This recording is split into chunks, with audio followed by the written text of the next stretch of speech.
young team. He's like one of the oldest players on the team. And he got a big contract. This guy is not valued as a bridge. As a bridge? Who's not valued as a bridge? Malik. Y'all can sit here and say he's a bridge, but he's not valued as a bridge. So you guys that call him a bridge, you guys are loud and wrong, because it's a make or break season. Who said that? Yeah, we're not saying they value him as a bridge quarterback. Don't even have leadership qualities. Okay, we're not saying. Now you're finally answering my question. Real talk. Now you're finally answering my question. You don't think they think that? Okay, fine. That would have been an answer. Hey, I want to say something real quick, if I can. Let's let Grumpy go, please. So I just got off on, and you guys know that I go on the NFL radio, right? And so I was just talking to Robert Turbin. You guys remember him from the Seattle Seahawks, and yeah, I remember him. Yeah, corner, right? Yeah. So, hey, what up, Cat? So, and I asked the question about what you guys are talking about, right? And Malik not being or for him being a leader, and everybody's talking about he needs to slow his roll, like what Hafley was saying. And I asked him that question. He goes, Grump, as a captain, I would not tell, as a coach, I would not tell my leader. That's the leader. That's the man that should be the loudest in the fucking group of the whole, because he's running the offense. That's where you got that C. And if I was a coach, I would be apologizing to Malik Willis, because that dude needs to be the loudest in the room. Even though he don't know the scheme or whatever, but he came from Green Bay. So you miss me on that shit. You know, you miss me on that shit that he don't know the scheme. He might not know the players. I get it, right? But again, what he was saying, he goes, Grump, as a captain, as a leader, because he's going to wear that C. He's going to wear it. He's got to be the loudest in the fucking room. Can I ask you a question, Grump? Can I ask you a question, Grump? Bingo. Does he have a C? He's going to get the C, bro. Exactly. Yeah, that's thank the you. point. That was going to be my question. That's the point.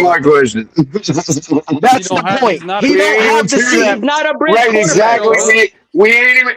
That's right. We're not even to that point yet. Real talk. You're nobody knows who has the C yet. That's the whole point. They haven't even practiced yet. Like, there's no point in putting that pressure on him, and he don't even got a C. Drunk, bro. Okay, but he's gotta be the loudest, bro. He's gotta be the loudest. He's the quarterback, bro. Eventually. Yeah, exactly. He's not gonna be a leader. He said right now. Y'all gotta listen. Right. They're all filling out. Exactly. They're all filling out paperwork right now. Okay. Grumpy, They paid that man to win right now.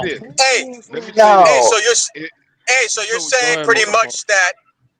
So you're saying pretty much that Hafley, and thanks, Mr. Paul. So you're pretty much saying Hafley doesn't have a C either, but he has to take a back seat and not be vocal. Isn't he the coach? Doesn't he trying to prove that he's the leader too? No.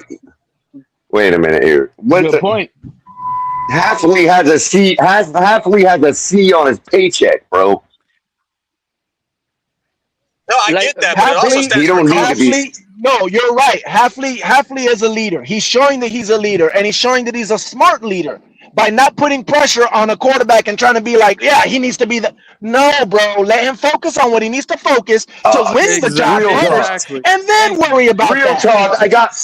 Real talk. You just made me think of a perfect analogy for what you're trying to say. It's like when the Oracle told Neo, "Sorry, kid, you're not the one." But he was. But it really wasn't one. Yeah. If he, but if he was, that was a device. I highly doubt. That was a device. She was using a device. I don't understand. So this is what you guys fail to realize. If he was the one, I highly doubt Coach will be taking that credibility away from his leader. He would be riding that wave. He would be loving it. Because at the end of the day, the guy that's gonna save Hafley's job is gonna be Malik Willis. That's the real athlete. Malik is already showing you leadership because he's been working out with some of the players. Thank you. That's a fact, Paul. Rookie OTAs. He was at rookie OTAs. So again, wait, Mr. Pump, just like Neo didn't say he was the one, he went out and was the one. He went out and acted like the one. Keanu, bro. Okay, and again with color, but my 128, question, 700. The 49ers do, thought Trey Lance was the one. but when you not let this man be loud? I mean, why? I mean, he has to be loud, bro. You gotta listen to the quarterback. Am I correct or All not? I know is, Grumpy, let me answer that. Grumpy, Let me Grumpy, answer I that. could tell you why. Answer I that. could tell you why, Grumpy. You want to know why? Because he Wasn't needs to get loud. in the Neil classroom. wasn't loud until they got into the building either, and the bullets started flying. That's when Neil got loud. It was bending bullets. Yeah. Okay, but nobody, did Tua ever get loud? No, They nobody never respected said that dude. they never said he couldn't get loud. All they said was to not worry about that right now. Okay, They never all said right. he couldn't. Okay. They never said, "Oh, we don't want him to be Yeah. loud. Don't be They loud." They said, just said, "We don't want him to worry about that." Not right They now. said, sit down and Not fill right out this now. I-9 Not right form. now. That's what they Loud said. right now. They He's loud right said, now. Not until you're What's wrong with QB1. that? I mean, There's nothing wrong with that. Okay, that all right. means, I mean, And let me even add this, right? Let me add this. They said that they want competition. You guys want a quarterback competition. What would it feel like if Ewers, here's the head coach talking about this is his team and yeah, he's a great leader. Wouldn't that make Ewers feel like, man, let me just take a step back, I guess, because there's no competition. It's his team. Yeah. No, let that play out. Don't worry about who's the leader. Don't worry. We're not gonna say who the leader is. I mean, Let let's be it realistic though. Trump rise to Hey, the real top. talk. Let's be Remember when realistic, Teddy bro. You said think what he Ewers said? is gonna be Malik Remember Willis? when Teddy said what he said? you know what? Teddy This said could what be he bad said? on. This It's could be because bad of on what Jeff Real Talk Hafley. is talking about. It's because of what Real Talk is talking about right now is why Teddy said that about the blind man and all that. Real Talk is spot And I'm on gonna right tell you now. guys right now, only because Malik Willis was there in Green Bay with Hafley and Sully, don't mean Malik likes these guys. Let's get that out the way. Like This what is guy? business. Fuck. This is What business. guys you talking about, Pete? He's working out. He's been working out and talking to No, I'm saying the Malik players. Willis might not like No, Jeff he's saying Hafley that he's saying the or coaching Sully. staff. He's saying he may not like the coaching staff. There's no Only reason to because even think that, Pete. Malik may not What do you like mean? the coaching What do you staff. mean? Why He would just you? went Why to would you come try to here. put that No, out this there? is a Like bad that look mean? on Malik. Get in the playbook, learn the scheme. Don't worry about leadership. Come on, it's Pete, bro. There's Why nothing would he try wrong to with put that out saying there? that, Pete. There is nothing wrong with saying that. They're not saying. They're not. How come I haven't heard that about Kirk Cousins? Pete. What he is, How come I didn't Kirk hear that? Cousins. How come I Kirk didn't hear that Cousins. about Daniel Jones last Kirk year? Cousins is a veteran. It's not trying to be in a quarterback competition. He is not. He is a veteran. That's one. He is telling the young man, we are not putting pressure on you for that. Don't worry about that. All you got to do is do you. That's it. That's what he's telling him. He's saying there's no extra pressure. Daniel Jones last year. The reason that all he's saying is sit down and fill out this reason that he I-9 is saying form. that Kirk Cousins is because he has a fat head on his wall of Kirk Cousins. Daniel Jones went to the coach last year. He had to compete with Anthony Richardson in open quarterback battle. He won it early, and coach never told him, don't be a leader. Worry about the playbook. Worry about the scheme. He never not once said anything like that. Hey, P, are you wearing your Kirk That's Cousins because the jersey right guys now? never asked him. Don't make me do it. Don't make me do a keyword search, Pete. Pete, don't make me do a keyword search, bro. That's been said plenty of times. Hey, Color, it's been a minute since I talked to you. Color, how you been, sir? Pretty good, Grumpy. You still grumpy, man? You still Nah, man, I'm laying. Hey, I'm laying low, bro. I'm laying low. See that? I see that. Slumming around the Pete streets, huh? Yeah, I've been coming up on pizza channel, bro, and I like it, bro, and it's he brings out the vibe, man. I love it. I love it. You know what I mean? And so shout out to Mr. Pope, Liz, man, Real Talk, what up, man? What up? And what up? And Cat, man, come on, dog. Yo, can I just say real quick that hey, Young, what the coach was saying about all this, what he was let me translate for you. Sit down, Malik, and fill out this I-9 form. That's what he's saying to Malik right now. You got paperwork to fill out. Don't worry about all that. Oh, it's not. It's not. W2. It's not. Slow down with that leadership. Slow down how you're commanding the way the reps No, are. no. It's like today's job is to fill out our paperwork because we just got in the building. Let me tell you. Today's job is to orient yourself where the bathroom is at. That's where I disagree with though. You know what, He's- Color? While he's he looking for the wasn't- bathroom and he doesn't know where it's at, Quinn Ewers is on the field taking snaps. Okay. He was never telling Malik anything. That's where I disagree. Have you ever been to our Have you ever been to our practice facility, Pete? Do you realize how hard it is to find a bathroom? You can go down. You can go downstairs, Color, and on the stands, and you can go to the right, and there's the restroom right there.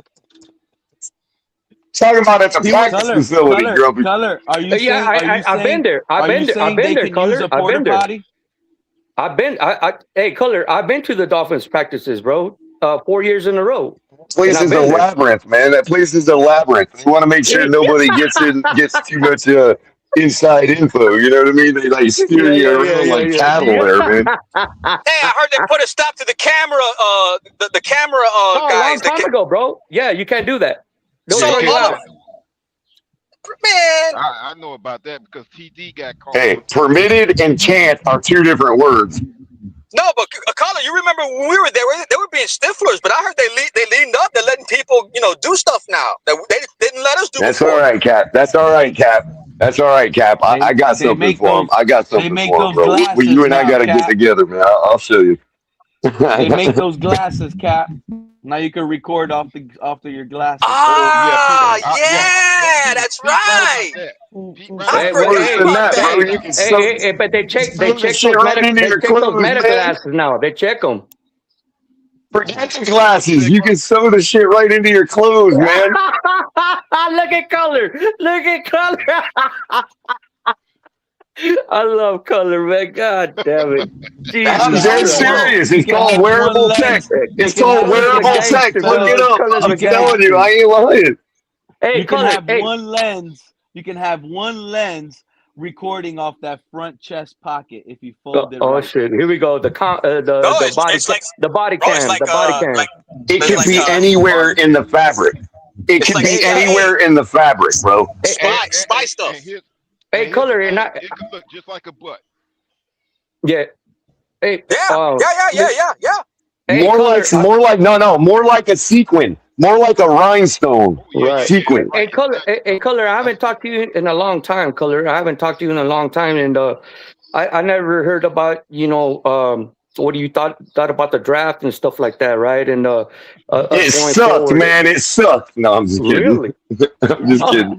No, I'm kidding, bro. But I wanted your thoughts on that, bro. I mean, I don't want to change the conversation. If you guys don't want, that's fine.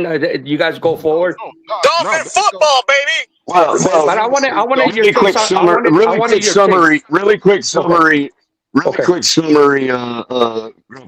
I think the reason that we fell off towards the end is more to do with managerial and financial reasons 3 or 4 years from now than it does anything else, because we would end up having to pay all those superstars if they became great. But at the same time, mainly, I mean, I like the linebacker, Rodriguez. I think he's probably going to be a player, and I'm really intrigued by our monster wide receiver Chris Bell. I really like the guy, and I've got a lot of expectation out of him. Hopefully, the coach sets his expectation low, probably like he did with Malik yesterday or today. But there was a double meaning for that behind that message there. Yeah. So Grumpy, but I overall I think I like it. I think that I'm putting a lot of trust in the pedigree of people from Green Bay. And that could backfire against me because I've done that with the last 3 new coaching regimes. You know what I mean? Yes, sir. But at the same time, these guys weren't keeping their jobs in Green Bay for no reason. And for yourself, if you went and started working in another state at another waste management place, there are certain things you do in your job that you would just fall back on because you're in a new job and you've got to get That's the a things fact. done. So you just fall back on what you know, right?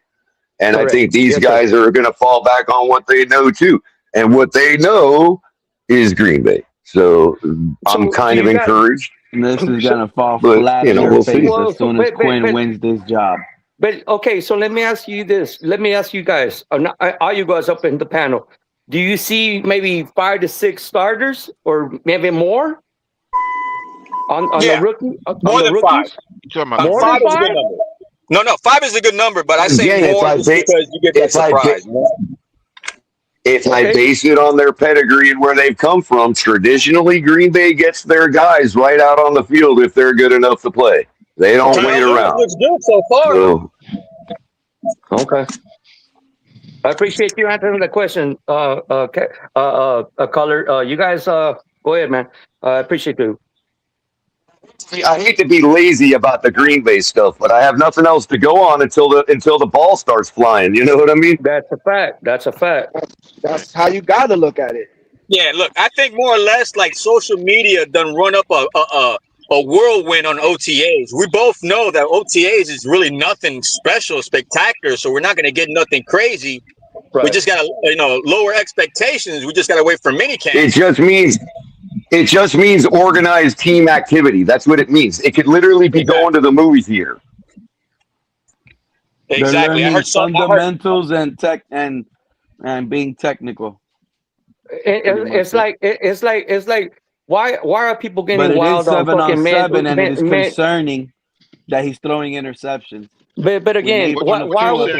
why are we getting fucking excited on fucking men running on underwear, bro? Come on, dog. Like really? Is that gonna help you guys fucking decide who's gonna play, who's good, who's not? Oh, we threw an interception and OTAs. Like, come on, bro. That's a good Like, point, 'cause really? they not winning, they pass. So you right on that, Grumpy. Come on, man. Like He's we throwing do this. inaccurate We do passes this now. every Imagine when the year. pads come on. We do this Well, every year, bro. I don't think it's Imagine when unfair, the but pads I come don't think out, how it's bad I these don't think passes it's might be from unfair Malik. to think that I don't think it's unfair to think that Quinn Ewers in camp could get to the point where we start as fans start to think there's a real competition going on, and maybe there is. But I don't know, man.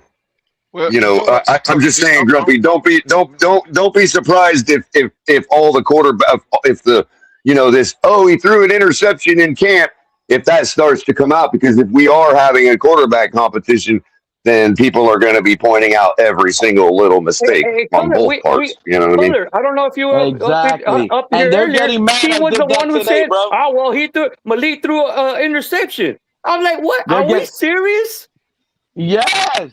Yeah, he Even if threw. there Hey, wasn't a quarterback That's what he competition, did. you If would he would still have threw a know. touchdown, we would have been up here talking about he threw touchdowns. Oh my God! Boo. No, you But he would, threw Pete. You would be doing that. You would be doing that. hey, Grumpy. I tried. I tried, Grumpy, here's guys. the thing. Hey, Grumpy, here's the thing. From what I heard, they said that Malik threw one interception and Gornasi threw what 2 or 3 other interceptions. Correct. Okay, so the thing is, it doesn't really matter because, like I said, this is just practice. These guys are running around with shorts on. Yep. Even I'm with more pads, intrigued. though, Why did Quinn even did Quinn even get the throw? Did Quinn? Wait a minute. Did Quinn even get the throw? Hold up, and let me finish. Here's the thing.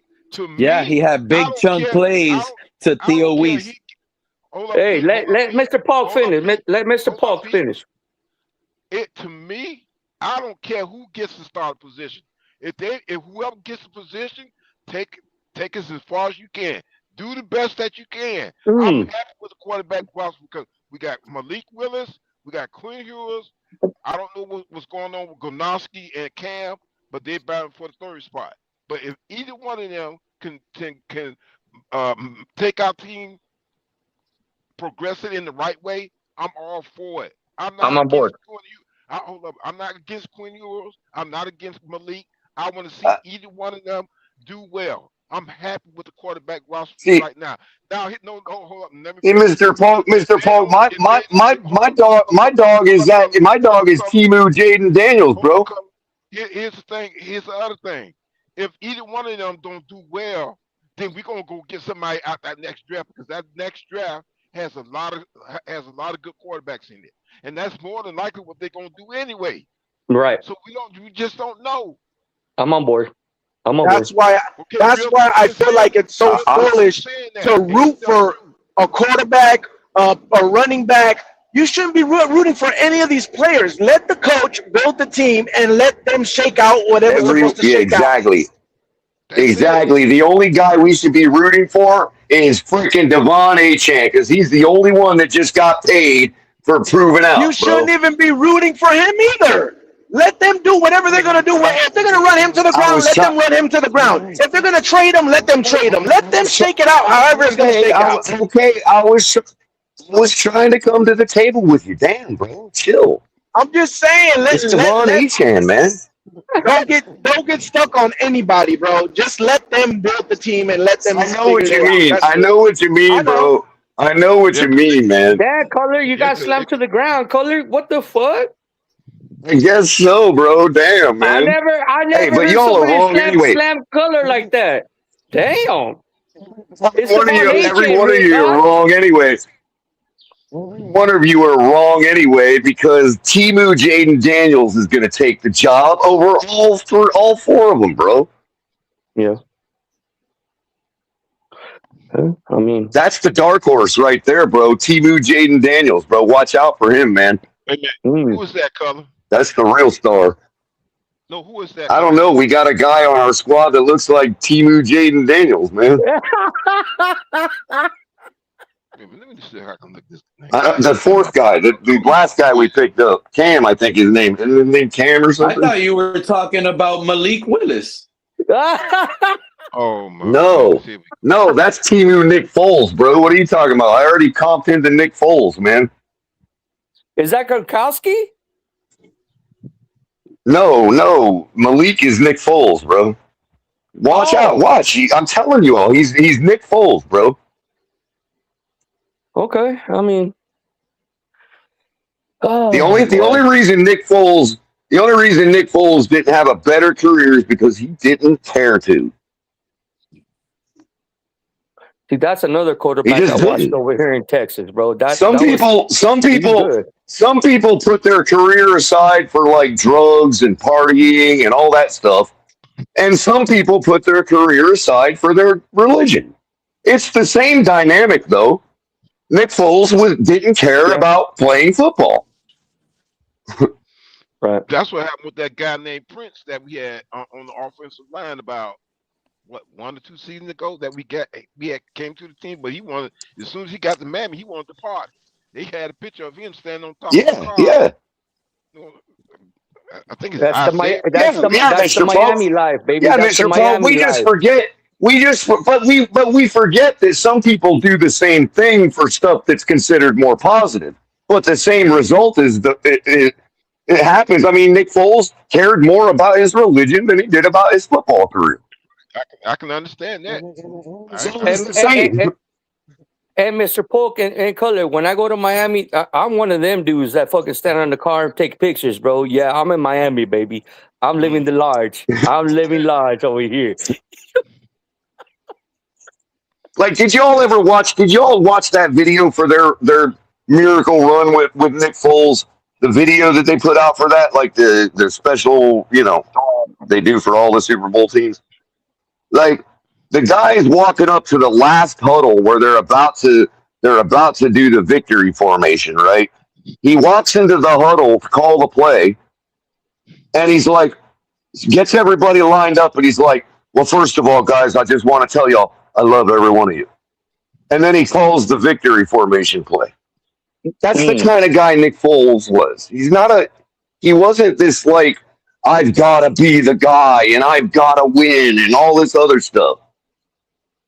The guy's just a good dude. Bro.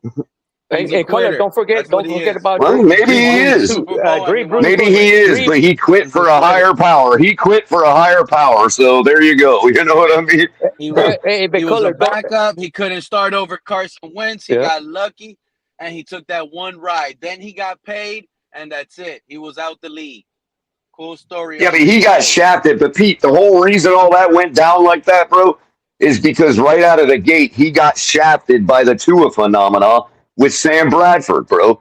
The Rams wanted Sam Bradford to pan out so badly that they just pushed Correct. Nick Foles right to the side, dude. That's a fact. That's a fact. Hey, but don't forget about And Sam Drew Brees, Bradford was bro. already obsolete when he got into the NFL, bro.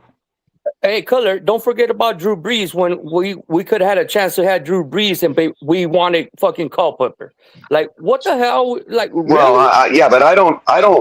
Yeah, but at the time, Grumpy, I don't think that was like I didn't see that as a bad thing at the time. I liked Dante Culpepper. Really? He just didn't want to play here.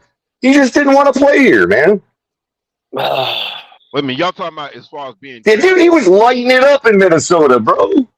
He was lighting it up in Minnesota, man. Yeah, but Colin, when he came all right. to, Colin, when he hold up, but Colin, when he came to Miami, he was already injured and banged up. Yes. So that's That's why what he I'm talking Yeah, about. true. did well with us. But you're gonna hey, like Mr. I think Pope, they Mr. were. Pope. To be honest with you, I think they were looking at So his was size. They were looking at the Dan Marino, Ben Roethlisberger aspect of Dante Culpepper to just stand there in the Right, that's pocket his with guys size. draped on you and throw the ball. Yeah. You know, It's like you know what? It's like saying if I was me and Color was Color comes from Minnesota and I come from San Diego or the Saints, right? The Saints. But and then Mr. Polk, and then they pick Color because Color's too tall. He's a tall quarterback, and I'm short. But then my shit, I come out. I'm too small, but I fucking ball out. What is it? I mean, yeah, but come he on, didn't. man. He didn't. Yeah, but he didn't. Yeah, but he didn't have the career he had at under his belt when he was coming into Miami at the time, bro. Yeah, it's not like everybody knew he was going to be what he was. Nah, I mean, I get. Even if you thought he was, good. But wait a minute. Even if you thought he was going to be a good quarterback, you didn't think he was going to be like what Drew Brees ended up being. You know what I mean? Nobody could predict that. Color, when that happened, and I'm old enough to remember that, right? And I'm old enough. You already know my age, Color. You already know that shit. But again, when I saw that shit, and that's like, well, you know, Drew Brees couldn't pass the physical because of our doctor said that he could not play again. He could not play again. But then Culpepper, you know, he was like Mr. Polk said, he came in here banged up. Oh, but let's go with Culpepper because he's tall enough. Come on, man. That's crazy. I got you. I hear you. I hear you. Some coaches don't like spot throwers that are limited with a weak arm. There's nothing wrong with that. All you're telling me is our medical staff. Drew Brees is an anomaly. But all you're telling me is our medical staff is inferior to New Orleans. That's all you're saying to me. Like we couldn't know that at the time. There was plenty of medical professionals at the time that would have said that Drew Brees would never play right again. You know what I mean? Yeah, I mean, you got to go back to that time when an injury like Joe Theismann puts you out of the NFL. There was no coming back like Alex Smith did. You know what I mean? Correct. Alex Smith's injury was career-ending 10 years ago. You know, like without even question. Correct. That was a horrific injury. And you're talking about Lawrence Taylor. Right. So at the time, Drew Brees' injury at the time was still seen by professionals as something that was almost unrecoverable. Tyler, you know what you meant. And plenty of professionals would have said that back then. Well, actually, that's what happened to what's that University of Miami running back? Because I mentioned this, I don't know if on this platform or another one. McGee. You always forget his name, Mr. Pogan McGee.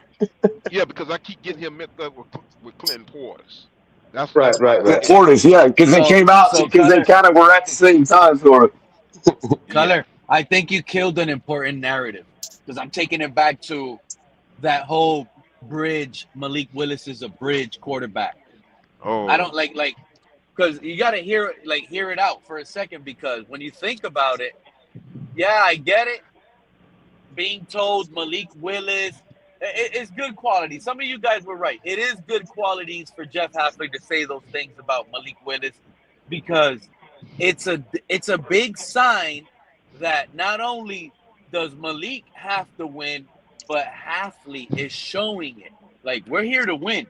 Get into the playbook, like some of you said. Get into the playbook. Learn the scheme. Hurry up. Don't worry about none of that crap. This is what I got coaches for. You know what I'm saying? If the offensive line is offside, Exactly. if the offensive line And just like the Oracle knew, if he truly is the one, I don't need to tell him that. Yeah. So all I'm saying is, regardless, however the outcome is, whether it was good or bad, all I'm happy is everyone at least now knows this is no bridge thing. This is a win now mode, and the coaches are repetitive. Well, let me ask you this, Pete. If the situation were the inverse and the coach came out and said, yeah, he's the guy and he's our leader, your first statement would be, who are you trying to convince, coach, me or you? First statement?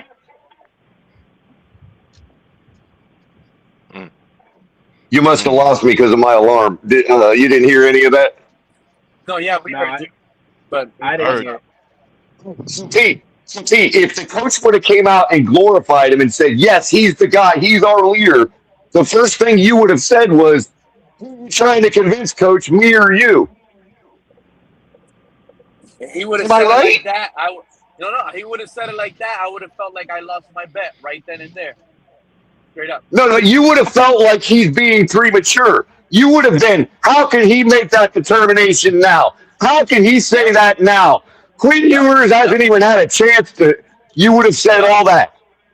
Yep, I agree. Mm-hmm. It sounds like Pete.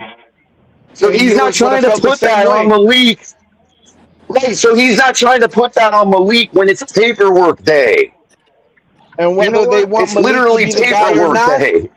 whether they want Malik to be the guy or not, if Ewers feels like that, now he's not going to try his best. And if he's not trying his best, you don't have iron sharpening iron. You don't have that competition because Ewers would fall back. Right. And, Real talk. and Real you wouldn't talk. have that competition. Real talk. I tried that. You know what? Let's go. Let's go. I'm on board now. He's not a quarterback in the NFL. Real talk.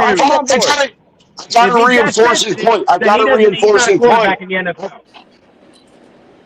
I got to reinforce your point. I tried to earlier. The same thing happened with Tua, and then what happened with Teddy? He's coming out here saying a blind man can see what's going on here, and he didn't even give a damn. I'm on board now, Pete. I got Quinn Ewers winning the starting job. Let's go, Quinn Ewers. Let's go, baby. I think Skylar Thompson was emasculated because of that shit with Tua. Hold on a minute, Cutler. I think that in my opinion, if I have a quarterback in my room on my team, and that quarterback all of a sudden says, "Oh, really? You're going to name him the starting quarterback over me? I'm giving up." Then he's not an NFL quarterback, and I don't want that guy on my team. Agreed. That's agreed. Hey, you're right about that too. That too, which is why Skylar Thompson is not an NFL quarterback. Right. Because he let that shit get the best of him. But what we're saying is you basically don't have to worry about both those situations by doing what your head coach did. You don't have to worry about any of those situations. Agreed. I see. Agreed. It's still up in the air. It's still out there for anybody to grab. Right. But Cutter, I see it as don't worry about none of that. Make sure we win. Because here's another thing.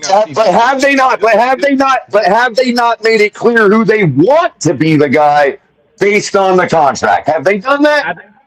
Go ahead, Mr. Pope. Mr. Pope, go ahead, Mr. Pope. No, the thing Oh my goodness, I forgot what I was about to say. The thing oh my goodness, I sure did. Man, y'all messed me up. Good grief. Fault, man. That one, I'll own up to that one, Mr. Polk. That one's my fault. That was my fault, Mr. Polk. Hold up, I got it. Listen, Okay. let's look at it like this. I'm quite sure that Halfley and them are looking at the situation where whatever offensive scheme they have, it's going to be benefit to both quarterbacks because they both have almost similar skills. I'm not saying they're exactly the same. No, I'm saying they have similar skills. So any one of those quarterbacks can win the first string position. Either one of them. Did anybody catch Omar Kelly talking comparison between Malik and Quinn Ewers? Did anybody? Nah. No. Okay, you got to look at it. It's with him and I forgot the other guy's name. And he said that the difference in arm talent between Malik and Quinn Ewers is extremely noticeable. That Malik's ball comes out of his hand, and this is verbatim. I'm quoting him here. Malik's ball comes out of his hand like Jay Cutler with ease and with speed. You got the video, my brother? You got the video? You can see it on the film. What's it called? Wait, I don't know. Hold on. We don't need to see no video. We don't need to see no video. Omar Kelly doesn't. Okay. All right. My bad. I'm saying I don't need to see a video. I don't need to see a video to believe anything. Because Malik is a monster. Of course, the ball is going to rip off his hand better. You know what I mean? Like, unfortunately, he's obviously strong. That doesn't mean anything. No, it doesn't. No. Wait a minute. Wait a minute. I'm going to push back on that because it means this. It means the guy can chuck the ball out of the stadium, and that's a starting point. Because that was all Buffalo needed. It was all Buffalo needed in their guy. Throw it in any way. It means that because of that velocity, which people don't, I get it, some people don't care about it, but because we play against our other three divisional opponents, we're gonna have to go up north in those elements. His ball, he's gonna be able to throw it against those elements, whether he's good or not. I don't know. It's not even about the. It's not even about the elements. It's about getting out of a bad situation with your arm strength. Look at the fact that, look what Buffalo did with Josh Allen. Nobody is going to convince me that Josh Allen has anything between his ears, dude. Okay? Nobody's going to convince me of that. The guy can throw the ball out of the stadium. So they said, you know what? If we can get him a system where he finds himself just trying to find somebody open and muscling it to them, we have a winner. And what have they been doing since they got him to control his ball? They've been winning. If you can't place the ball where you want to place the ball, arm strength means nothing. I understand what you're saying, bro. I mean, I understand what you're saying. Okay. Please hear what I'm saying. Please hear what I'm saying. Please hear what I'm saying. Arm strength is not going to make you a quarterback. But what it is going to do is it's going to shrink the size of the ball. He's going to be out there playing with a junior ball while Quinn is out there playing with a full-size ball. I'll take the junior ball. Okay, let's let you finish. I'll take the quarterback. They can put it in a bucket. I'll take the quarterback. Exactly. Yeah, and the shoulder. Right. And I'm trying to tell you, and I'm trying to tell you, and I'm trying to tell you, and I'm trying to tell you. And I'm trying to tell you it's easier to put a junior ball in the bucket than it is a full-size ball. No. It's easier to fit a yes, it is. Window with more velocity because the defender can't react to That's right. But guess what?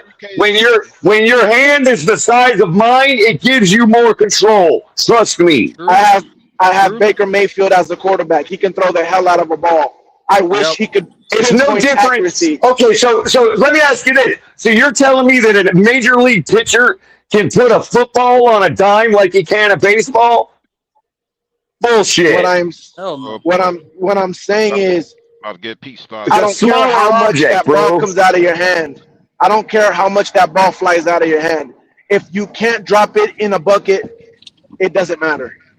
Period. I don't disagree with that. I'm just saying it's easy. I'm just simply saying it's easier for a guy like Malik to do that. That's all I'm saying. No, but it's not. It's not. The only thing arm strength does is allow you to wait. We are comparing, bro. That's the only thing it does. Listen to me. We are comparing to Quinn Ewers. Did you forget that? Yes, I didn't forget that. I'm trying to tell you. Okay. Oh, no. Okay. What I'm trying to tell you is, so you can hear me clearly, is that in this particular competition, the guy with the junior ball has a leg up.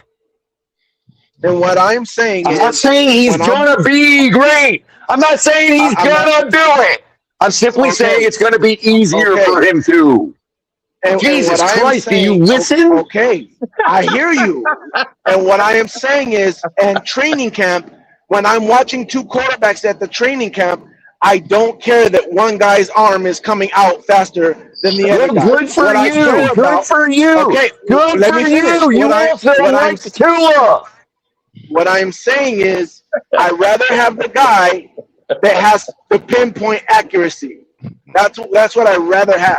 Man, this sounds like Tua all over again. This sounds like Tua all over again. Yeah, and I'm trying to tell you. I'm trying to tell you the guy with the smaller ball has more accuracy. Because the problem that you guys had with Tua is that Tua doesn't have an arm. See, we're not saying Ewers doesn't have an arm. Real talk. We're saying Ewers' arm is not huge. Bullshit. That's what we're saying. Bullshit. But Ewers' arm is not Tua's My problem with Tua is you saying he was accurate. That's my problem with Tua. Is people like you saying he had pinpoint accuracy. I don't think Tua. I was the only one that says Tua is not accurate. I don't believe Tua is accurate at all. Everybody else was saying that bullshit. I don't think Tua is accurate. I stand corrected. I stand corrected about you then. I stand corrected about you then. The difference is people seem to think, oh, he has a big arm. And when people say it doesn't matter, that doesn't mean that we're saying, oh, you can have a weak arm. No, we don't want a weak arm either. See, that's no. You don't need a big arm. Wait a minute. You're being, but you're being just as extreme by saying that doesn't matter. It absolutely does matter. No, it doesn't. It does not matter. Every Hall of Fame, you are so wrong. It's unbelievable. Put it like this. I don't even know where to go here. It didn't matter. I'm gonna tell you. Kurt Warner explained it perfectly. He said it didn't matter. We already have females as quarterbacks. It didn't matter. We'd already have females as quarterbacks. One at a time, please. No, again, color. What I'm saying is you just can't have a weak arm. You don't have to have a bazooka. Just because you have a bazooka doesn't mean that you're better than other people. Okay, but you can't have a weak arm. That's the difference. Kurt Warner didn't say it did. Kurt Warner, yes, you did. I never said it did. You're saying that it does matter, and having a bazooka doesn't matter. Yes, it does matter. It does matter. If it didn't matter, we'd have female quarterbacks. From Kurt Warner. Kurt Warner let me shut up. You can't have a female quarterback because their arm is not strong enough. Color. That's what I'm telling you. That's why you don't have female quarterbacks. And it didn't matter. It didn't matter. Kurt Warner swears to his arm, bro. Kurt Warner was infatuated with his arm, bro. Your arm. I'll tell you about Kurt Warner. Can we not just adjust our game plan for the weaker arm? No, it doesn't. It won't. It's a big hurdle. It's a big hurdle. So you're saying arm strength matters then? Which is it? Huh? What? You can have color. What I'm saying is, if you can game plan around somebody with a weak arm, you can game plan around a female with a weak arm. Stop it. Again, a female would still have a weaker arm versus what is considered a weak arm in the NFL. Those are different levels, color. You just said it doesn't matter. Color. Quinn Ewers has a weaker arm than Malik. Quinn Ewers has a weaker arm than Malik. Yeah. You said it didn't matter. No, what I am saying is that average arm is good. There is a difference between an average throwing arm and a quarterback that has a bazooka, a stronger arm than usual in the NFL. That's what I'm saying. But if you have a weak arm, it's not good. Golly. The average has like how come the average has like 3 Super Bowls compared to 47? What are you talking about? How come the average arm only has 3 Super Bowls compared to 47? It doesn't. It doesn't. You need to get your facts straight. Again, Kurt Warner said, I was at my prime when I I'm sorry, did I leave one out? Did I leave one out? I'm sorry. Who did I leave out? Like I said, Kurt Warner said he became the better quarterback when he found out he doesn't have to throw the ball hard, when he can just that's because Kurt Warner sucks. What? That's because Kurt Warner sucks. Now Kurt Warner now had a Kurt strong Warner arm, sucks. though. So what are you talking about? Yeah, Kurt he Warner does. was at his He best does. when he had a strong arm. No. He said he became the better quarterback when he stopped trying to use a big arm and was finessing the ball. You mean when he got Isaac? You mean when he got Isaac Bruce, Torrey Holt, and Larry Fitzgerald? You mean when he got those guys, his arm became better? He became a better quarterback. A deep bomb in the Super Bowl was the game-winning touchdown. Was a deep bomb. What are you talking about? Deep ball accuracy absolutely matters. I'm trying to figure it out. I never said deep ball accuracy doesn't matter. What I said was the guy that can place it. Yeah, the guy that can place it, but velocity. Exactly. He was making excuses for Tua. He was making excuses for Tua. He was. Thank you, bro. Even the kids get it walking by. Absolutely, he was. What does that have to do with what we're talking about? That means that his judgment is fucked up. Exactly. I don't want to hear crap about Kurt Warner, bro. Until Kurt Warner starts talking good about the Dolphins, I really don't want to hear anything that he has that's not productive. All he's doing was breaking down Tua. That's all he did. But again, he said as a quarterback, every time, excuse after excuse. Welcome back, the line Nick. protection, the wide receivers didn't run the right route. As a quarterback, you are the better quarterback if you can place the ball where you want to place it, instead of having a big arm and throwing baseballs. Yeah, that's the problem. That's called a truism. It's called a truism. That's called a truism. That's called a truism, bro. It's a truism. Like anybody, a child could come up with that take. But you need velocity to fit those tight window throws in, though. Like you go have to make a that's an axiom. Unless you just Jalen Hurts and you just want to run the. So velocity is more okay. Anticipation, accuracy gets trumped by velocity. Absolutely not. No, it's not. Cover your ears. Oh my! Cover your ears. Absolutely not. Let me ask you this. So Quinn Ewers has not at all. Peyton Manning didn't have the strongest arm, but he threw with a lot of velocity. What the fuck is your accuracy going to do for you? Yeah. What the fuck is your accuracy going to do for you when the ball is late? Right. Or you got pressure coming in your face. No diddy. You got pressure. Hold on. When you're accurate, you can literally throw somebody open. You can literally throw somebody open when you're accurate. Even if they're draped in coverage. Yes, even if they're covered. Even if they're covered. You can throw the ball's not late when you're accurate. The ball's not late when you're accurate. I already know that. I could, guys. There's a guy named Chad Pennington who made a living. My point. He didn't have the strongest arm, but he was accurate as they come, and he threw a lot of guys. He won the division. He won the division when they hired Ireland. He did not win the division. The Wildcat won the division. He threw 3. He was injury prone. Won the division. We went to the playoffs because of Wildcat. Bro, I don't give a fuck about what Chad Pennington did 20 years ago. One time. I'm not talking about specific. Listen, I'm not talking about specifically what he did on the Dolphins. He was good on the Jets too. What I'm saying is he didn't have the strongest arm, but he was accurate. Don't matter. The Wildcat won the division. But you gotta understand, Chad Pennington's lack of arm is what got him fucking 4 turnovers and 3 pick sixes. Pennington had a good year. Go look at stats that year. Quinn Ewers. Just like Quinn Ewers, bro. Year. Bro, Quinn It Ewers doesn't win doesn't you the have division. Chad Pennington's Wildcat ability won to us the stand in the division. pocket and read the field. He doesn't have that.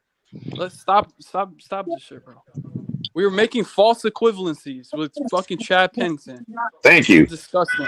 Thank you. The truth, Dude, bro. I said you guys are talking about the differences between guys who have strong arms, guys who throw with We're talking velocity, about guys who are just Malik accurate. Willis and Quinn Ewers, bro. Y'all trying to throw out No. metaphors. It's No, very simple. we're No, not. you guys were talking We're about not. QB. I came in, y'all was talking about specific QBs. Man's First thing just I heard trying to something say about that Kurt ripping Warner. off your hand I heard about doesn't Kurt matter Warner in the when I walked in. It NFL. has nothing to do with Malik Willis or It Quinn doesn't. Ewers.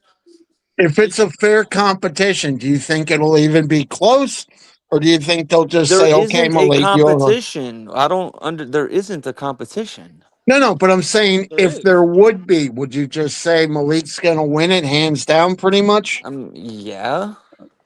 I would make I'm that just bet, asking yes. the question. But that would, but Craig, it would still just be a bet. I don't know why they're so I'm not enamored with saying Quinn it's Ewers. guaranteed. He's as good as they thought. He wouldn't Yeah, have fell all the way to the 7th round if he was as good as anyone really thought. Exactly. Like, You what are we wouldn't have doing? 6 fucking turnovers in 3 games. I think there's honestly not enough tape to say yes or no, bro. G2, that's with a playoff He played enough roster. years college, Imagine RTP. what Malik would have did True. last year with the Quinn Ewers roster. Think about that. Let them. That's the swim on part. that, That's the G2. part that I think is Pete. That's the part that I think is disingenuous because they're not comparing the two as if Malik was wearing a Dolphin uniform being coached by Mike McDaniel. That's the part they keep throwing out, bro. Imagine what Quinn could The have been truth of the doing in matter Green Bay is too. they brought Malik over because he knows Halfley and Sullivan, and they're trying to create a culture. That is what a bridge quarterback does. Unless like color, But why is hold he a on, bridge like quarterback? color, Maybe he can be our full-time Hold on, like quarterback. color pointed out a few days Let the ago. man finish. He said, as color pointed out a few days ago, like I said, he's a bridge quarterback right now. However, if Malik exceeds expectations, now there are some discussions that may be made. Yeah. Like if the Dolphins, what do you guys said at 4.5? So if you guys are a feisty 7-10 team and you guys lose 7 out of those 10 games under a touchdown, to me that signifies That's the success. the players are buying into Halfley. Malik played well. It wasn't obviously good enough because he needs pieces around him too. Like, come on now. And I'm taking the over. I'm taking the over on 4.5. And I'm taking the over on 4.5. What does he have to work with? I've already said I'd take the 4. I'd take the over too. I'm taking the over.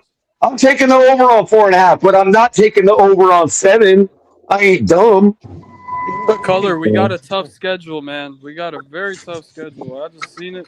It's fucked up. But the thing is, you're saying To me, though, even tough. if we're not tanking, if you're not tanking, you can get 5 wins in the NFL. If you're not outright tanking, you know what I 5 mean? wins will still get you like a top 7 pick, top 8 pick. You still Yeah. have a pretty high draft pick. Yeah.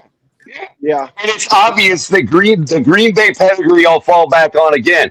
It's not like they're screaming for that top pick. I don't like this talk, man. It's just we're like having pre-reservations of sucking. I don't like this. I don't like it. I said we'll win 7 games this year. I think it's a rebuilding year for y'all, but that's okay. Teams go through rebuild. But Cap, is it really the same kind of sucking? And they don't get that over here. No, I get it, but it's I just think you guys can be a competitive team. I think you guys can be competitive in a lot of games. We're favored to win 4 Look, but wait, real quick, Cap. Our 5-win team this year coming up would wipe the floor with Mike McDaniel's 9-18. Okay, that's what I do know, without even looking. Without even waiting for a game to play. Tyreek Hill and Jalen Waddle without even looking for a game to play. Tyreek Hill and Not Jalen even Waddle playing destroy one y'all game. secondary. See, what I think. That's what I think the problem is I know you guys are mad about Tua, mad about McDaniels, but I think when they were your coach and quarterback, you overanalyzed them, thinking they were better than what they were. Now wait a minute here. Wait a minute here. You act as if I haven't made the same takes for the entire time that Mike McDaniel was here, bro. This ain't nothing new. This ain't mad at Mike McDaniel. No. This team, as constructed right now, without even playing a game, would wipe the floor with our team last year. I don't believe that. Even with a healthy Tyreek and Waddle? I do. I do believe it. Okay. Like I'm I just asking. like I said, I feel like you're give you Tyreek. you're underselling Give it you because they're not Tyreek your team no with a more. healthy Tyreek, and a Tua that's on his game. Okay, fair enough. I'll give you that. But I ain't making that bet. I ain't putting my money on that. I'll take the field any day of the week. Yeah. Do you think with Mike McDaniel being the offensive coordinator now, do you think he'll cost the Chargers some games with his play He calling? ain't making a playoff. No. War number is -2. War number is -2. How about that? Okay. The answer is no. I don't He's know not going to about cause them games. right. I think he's going to help them win games because their play calling last year offensively was So if very stagnant. McDaniel's going to hype up Herbert and make Herbert look even better, then that's just going to prove the whole narrative that was thrown out the past 6 years was bullshit. If Atlanta sucks. Yeah. You know what's crazy? The fact that you're shitting on McDaniels. You guys shitted on Herbert. Yeah, you guys shitted on Herbert. Right? Wouldn't it be crazy if Mike McDaniels You ain't never heard me shit on Herbert one time. You ain't never heard me shit on Herbert one time, bro. You go provide the clip of me shitting on Herbert, bro. Go ahead, try. The whole Dolphin fan base was shitting on Herbert when you guys. You mean the Tua fans? You mean the Tua fans that ain't Dolphin fans anymore? You mean the Tua fans that ain't Dolphin fans anymore? This is where you're clueless when it comes to this. Because there was a split division when it came to Herbert and Tua, and there was a split division once Herbert left. That was like, okay, he still sucks. All right, he sucks. Okay, McDaniel's there now. What's going to happen now? Hey, I will tell you. Well, Cap, I will tell you this. Despite it, forget what you think the reasons are, Tua did thrive under McDaniel. So now it is up to Herbert to put up or shut up, to be honest with you. Yeah. Because if you can't win with a guy that Tua won with, if you can't win with a guy that Tua won with, you fucking don't belong in this league, dude. Sorry. That's a very valid. Sorry. I mean, it would be crazy if Herbert and Mike McDaniels go off and Tua goes off in Atlanta. That would be crazy. What I'm saying is Mike McDaniel. What I'm saying. Hold on, Pete. Hold on. Let me clarify, Pete. Hold on. What I'm saying is between Mike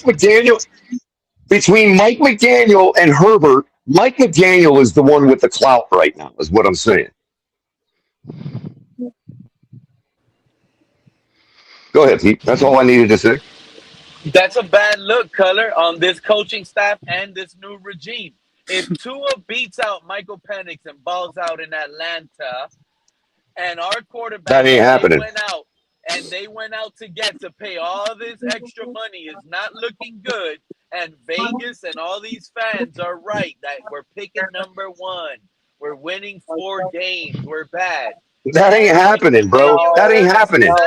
Stefanski couldn't keep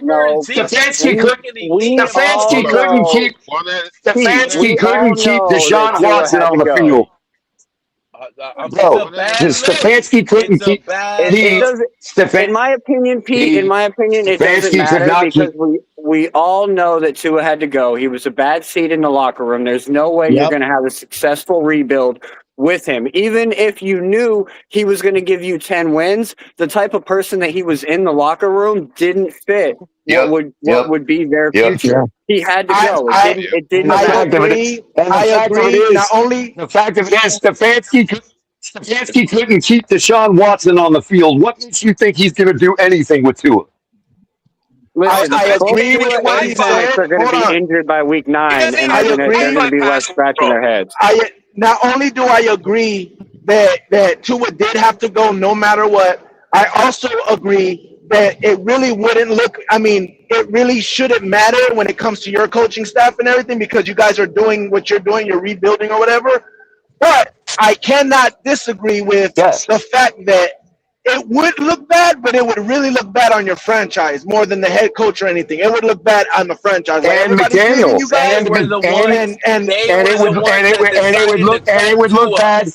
And it would look bad. It would look bad on McDaniel and Flores, which is why I guarantee you it ain't happening. No, not if McDaniels is balling out in San Diego and Flores is already balling out with the Vikings. It would not look bad for He's them. not balling out. But Well, I'll give you that. I'll give you that. If they're still balling out like that, yeah, absolutely. You're right. Brian Flores is owning that defensive coordinator role. He is owning that shit in Minnesota. Yo, you guys are just telling me why I know I'm right. You guys are just telling me why I know it's not happening.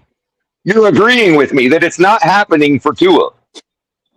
I mean, not necessarily. So listen, though, if we all want to be honest, Tua has a better chance. Hold on, Tua has a better chance to win a playoff game now than he did with us. Only for the sole fact that he's in the NFC South, in the division that he's in. Like he could literally make it to the playoffs with 9 wins. That's a fair point. That's a fair point. That's a fair point. I would say this. I don't believe in He's going to play Bryce twice a year. He's going to play Bryce twice a year. A guy he's already beaten. He's playing the Panthers defense, which is a formidable defense. So twice. He's not paying Right. He's already beat them. He's already beat them a couple times. That's not even that. He's already beat the Panthers. With the Falcons, he's not going to be able to stay up too long. If the Bucks stay healthy, I don't see him. Tua is still. I don't even think he makes the team, to be honest with you. They lost Mike Evans. The Bucks are going to really feel that. Hold on. Tua doesn't make the quarterback. I'd say he don't even make the Let team. Mr. Polk finish. Let Mr. Polk finish. What do you say? No, that's wrong. Listen, that man still has concussion issues. He still has hip issues. That has not healed since he left the team. So yeah, but let me. Tua's concussion was like 2-3 years ago, Mr. Polk. True. But unfortunately, Mr. Polk, Let me okay. finish. Here's the other thing too. He's playing in an offense that's not a Mike McDaniels offense. He's playing out more like traditional football now. So that's not completely true. He's still West Coast, though. He's in a Stefanski short West Coast offense. It's still West Coast. That's why it's a possibility. It's still West Coast, yeah. That's why it's a possibility. So the thing is, Tua is not a good quarterback because you can figure him out. The problem is, and why it's a possibility is, he's going to a new head coach that could tweak a system his way, and it might take the NFL another year or two to figure out what Tua is doing in that new system. Just like that could give him a window. You mean like it took them? Wait a minute. You're acting like Stefanski had any success in Cleveland, bro. He had Deshaun Watson, and he couldn't keep him on the field. Yes, he came up Baker Mayfield to watch him go win playoff games. Yeah, but that doesn't mean anything. Deshaun Watson, hold on. Deshaun Watson was nobody without Stephon Diggs. How come he's front running the Browns right now? The thing is, as soon as Stefanski got out of there, Deshaun Watson is the king again. The thing is, Tua was able to perform in the NFL when he was in a system that no one could figure out yet. Now, I'm not saying that that's going to happen with him and the Falcons. I'm just saying that is a possibility. The Stefanski comes out with something. It is. The NFL has to take a year to be like, okay, what the hell is he doing in that system now? It is a possibility. It is a possibility, but it's more likely a possibility that Stefanski don't have anything. Well, I know from the Kyle Pitts interview that he had with Teron Armstead last week. Kyle Pitts doesn't seem too confident in Tua Tagovailoa. Anyways. Oh, he doesn't. I wouldn't either.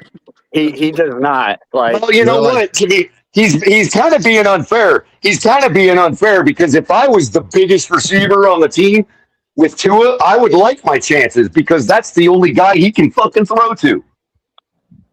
Well, you got Drake London over there too. How tall is he? I just mean off script, like off script, finding the big receiver. You know what I mean? I think Drake London's like 6'2", 6'3".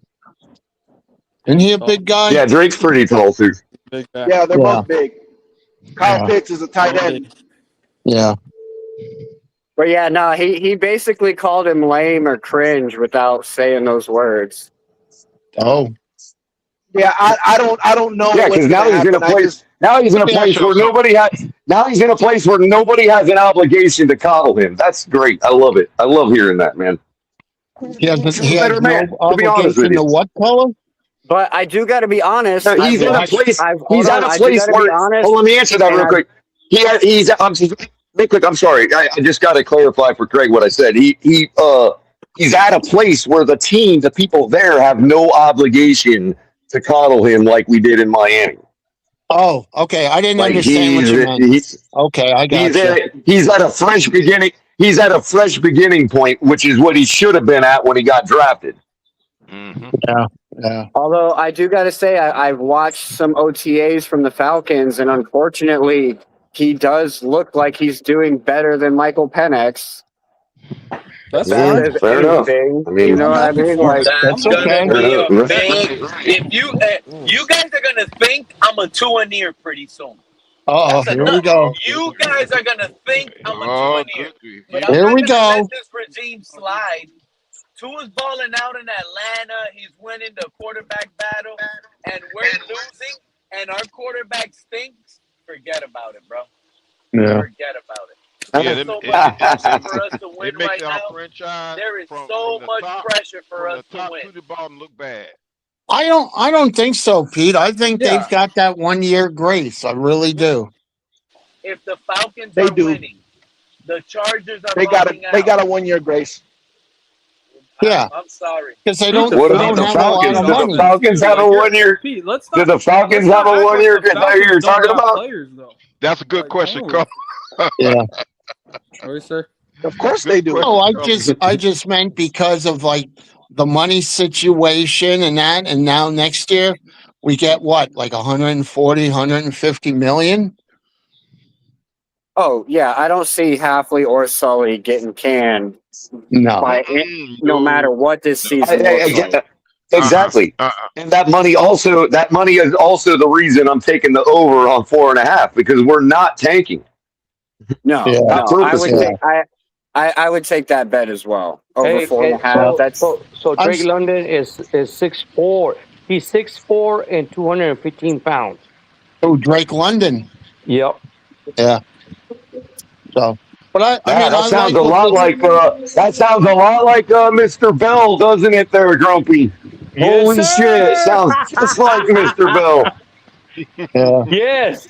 Yes. Well, I like what they're not doing with Chris Bell, and that they're not rushing him back. They're going to take their time. So if he misses the first month or so of the season, so I'm what? good with it. I'm good with it. I'm good with it. Yeah. Go with that too. You know.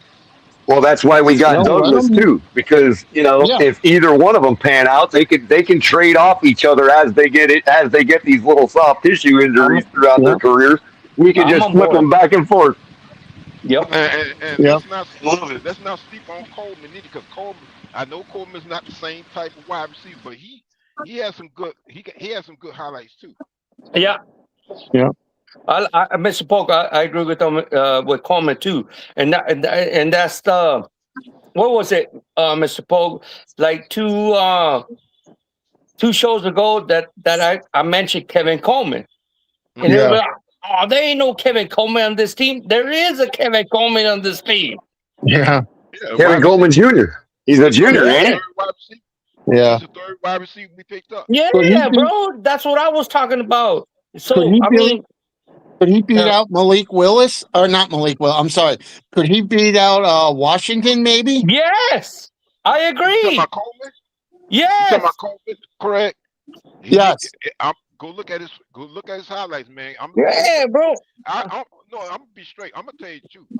He could have been selected further up.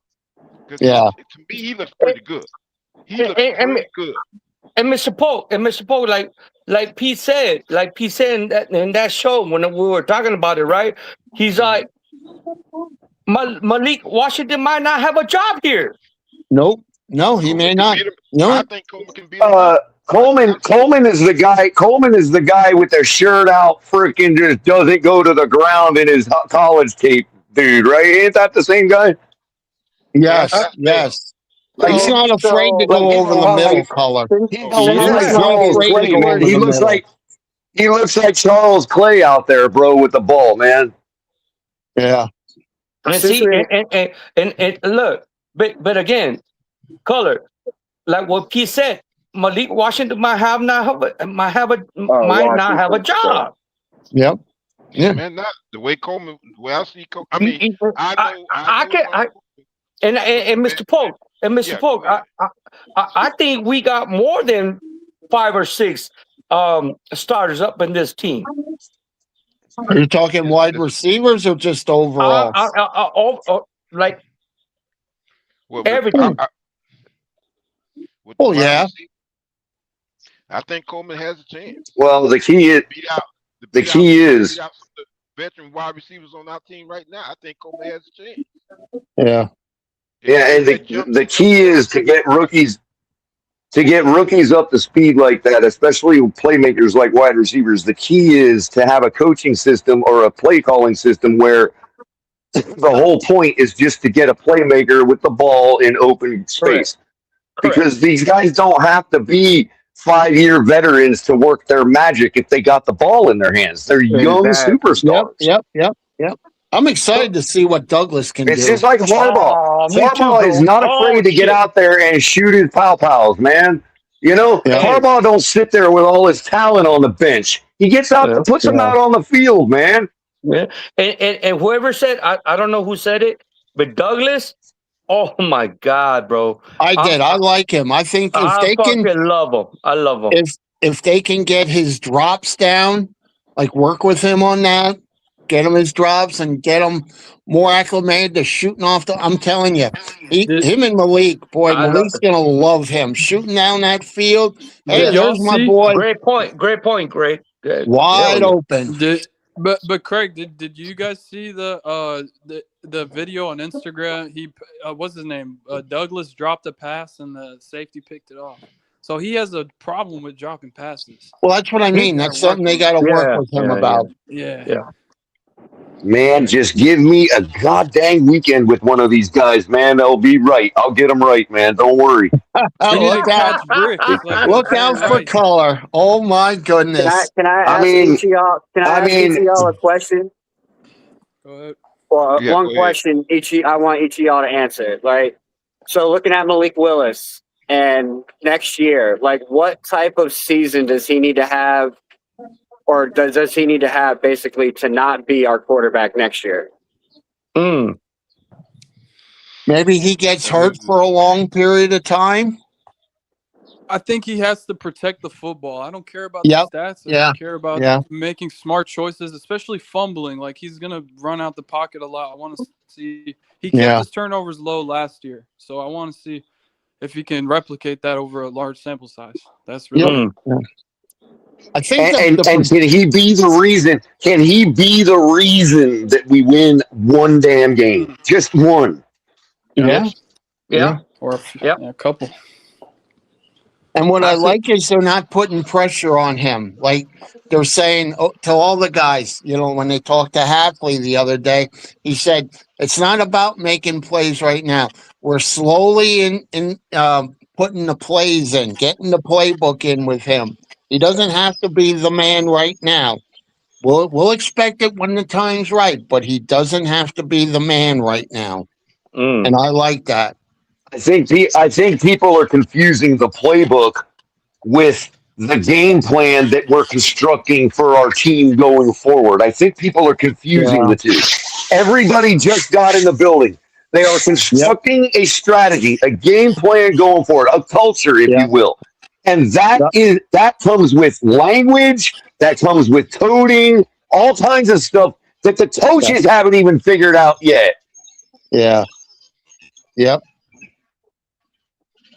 I agree. And that's what's good about the OTAs and all this other stuff and training camp. And then as time goes on, then they can get it more included. So, Cat in the Hat, what do you think would be means to get rid of Willis? What do you think? Kind of similar to y'all. Basically, showing no growth, maybe like a sign of regression, going back to fumbling the ball, or maybe not showing any progression as far as going through his reads and just wanting to tuck it and run every time. Yeah, that's Things like something that. to look for. Hit progression. Yeah, absolutely. And see, that's the reason why I say I'm glad that they did keep Quinn Ewers, because just in case things don't work out, you got, if he's that bad after a certain amount of games, then don't do the tour thing. Put Quinn Ewers in there and see what goes. What happens. Yeah, you're right.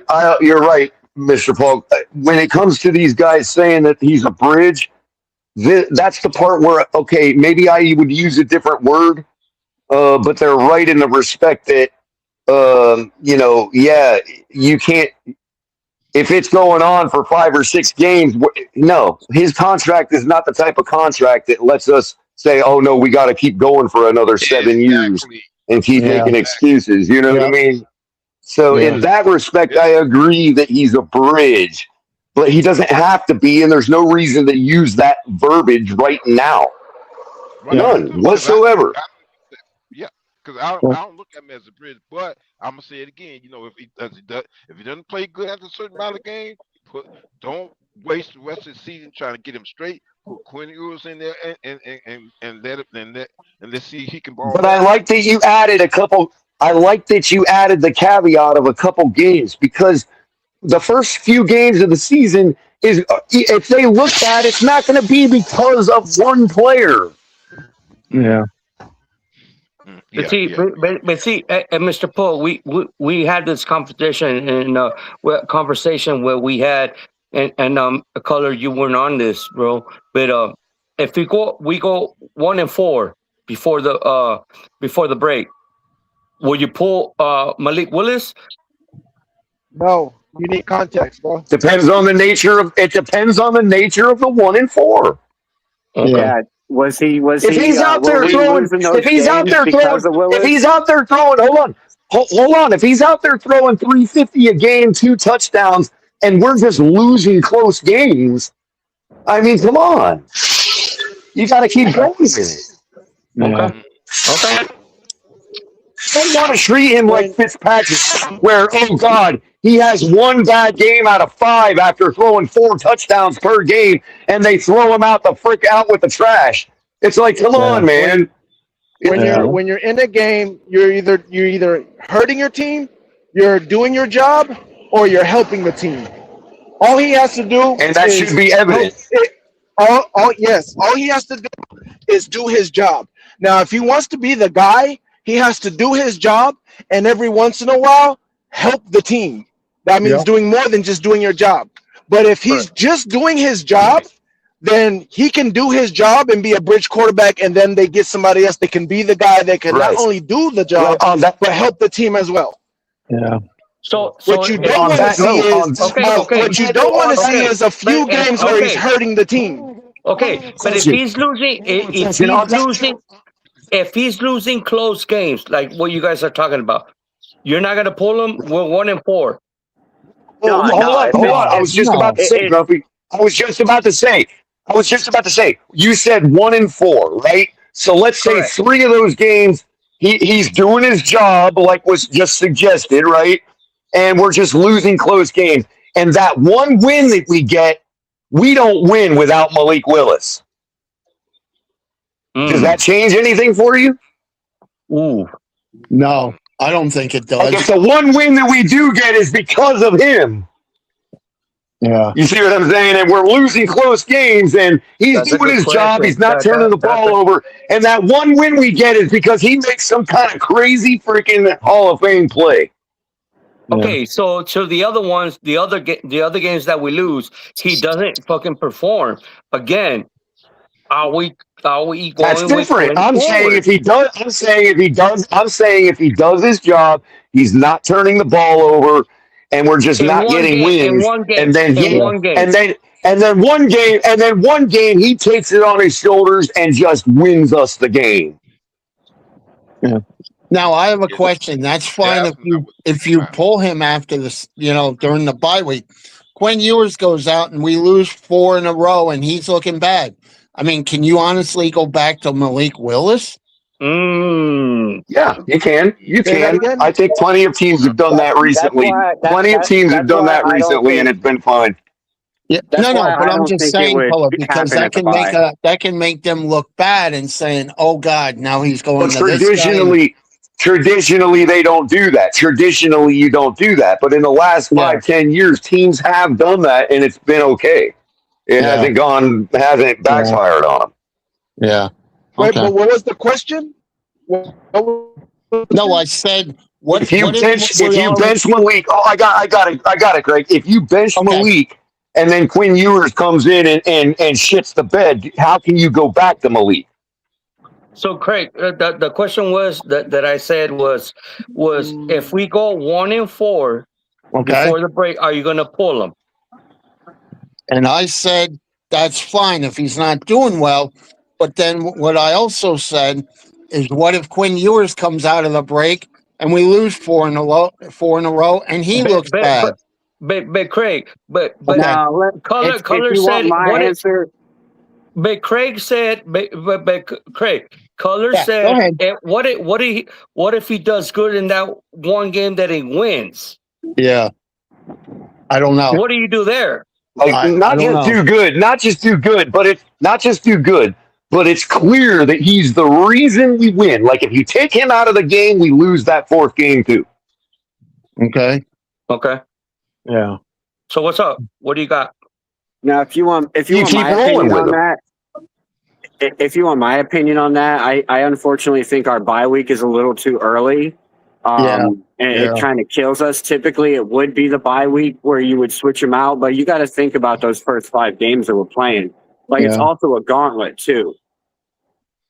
You got Bengals, 49ers, Chiefs, Vikings. Yeah, but how Yep. can I just say that? So I could And the entire team is in the same boat. Hold on. If they're The going entire 1-4, team is in the same boat as Malik.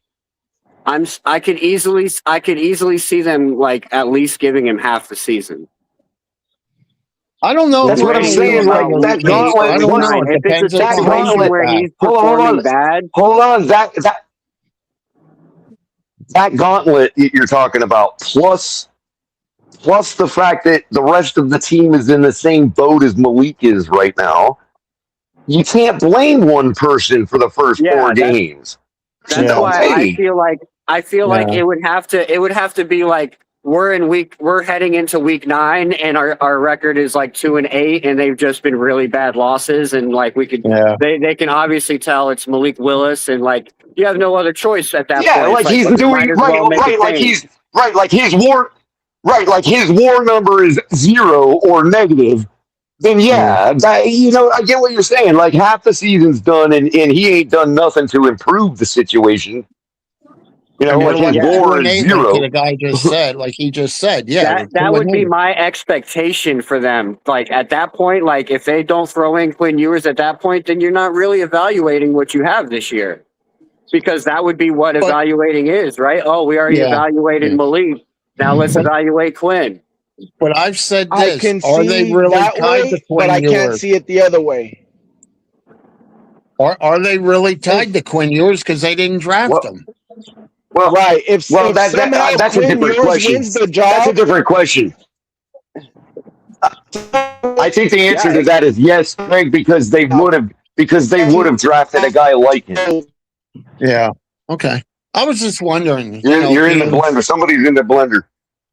Yeah, if You're they in the didn't have blender. Is that real somewhat talk? of confidence in Quinn Ewers, they would have went out and grabbed some kind of quarterback. Or brought in a at some veteran, point. maybe. They did. Now they did pick up, Gronowski and then the Timu, Jaden Daniels.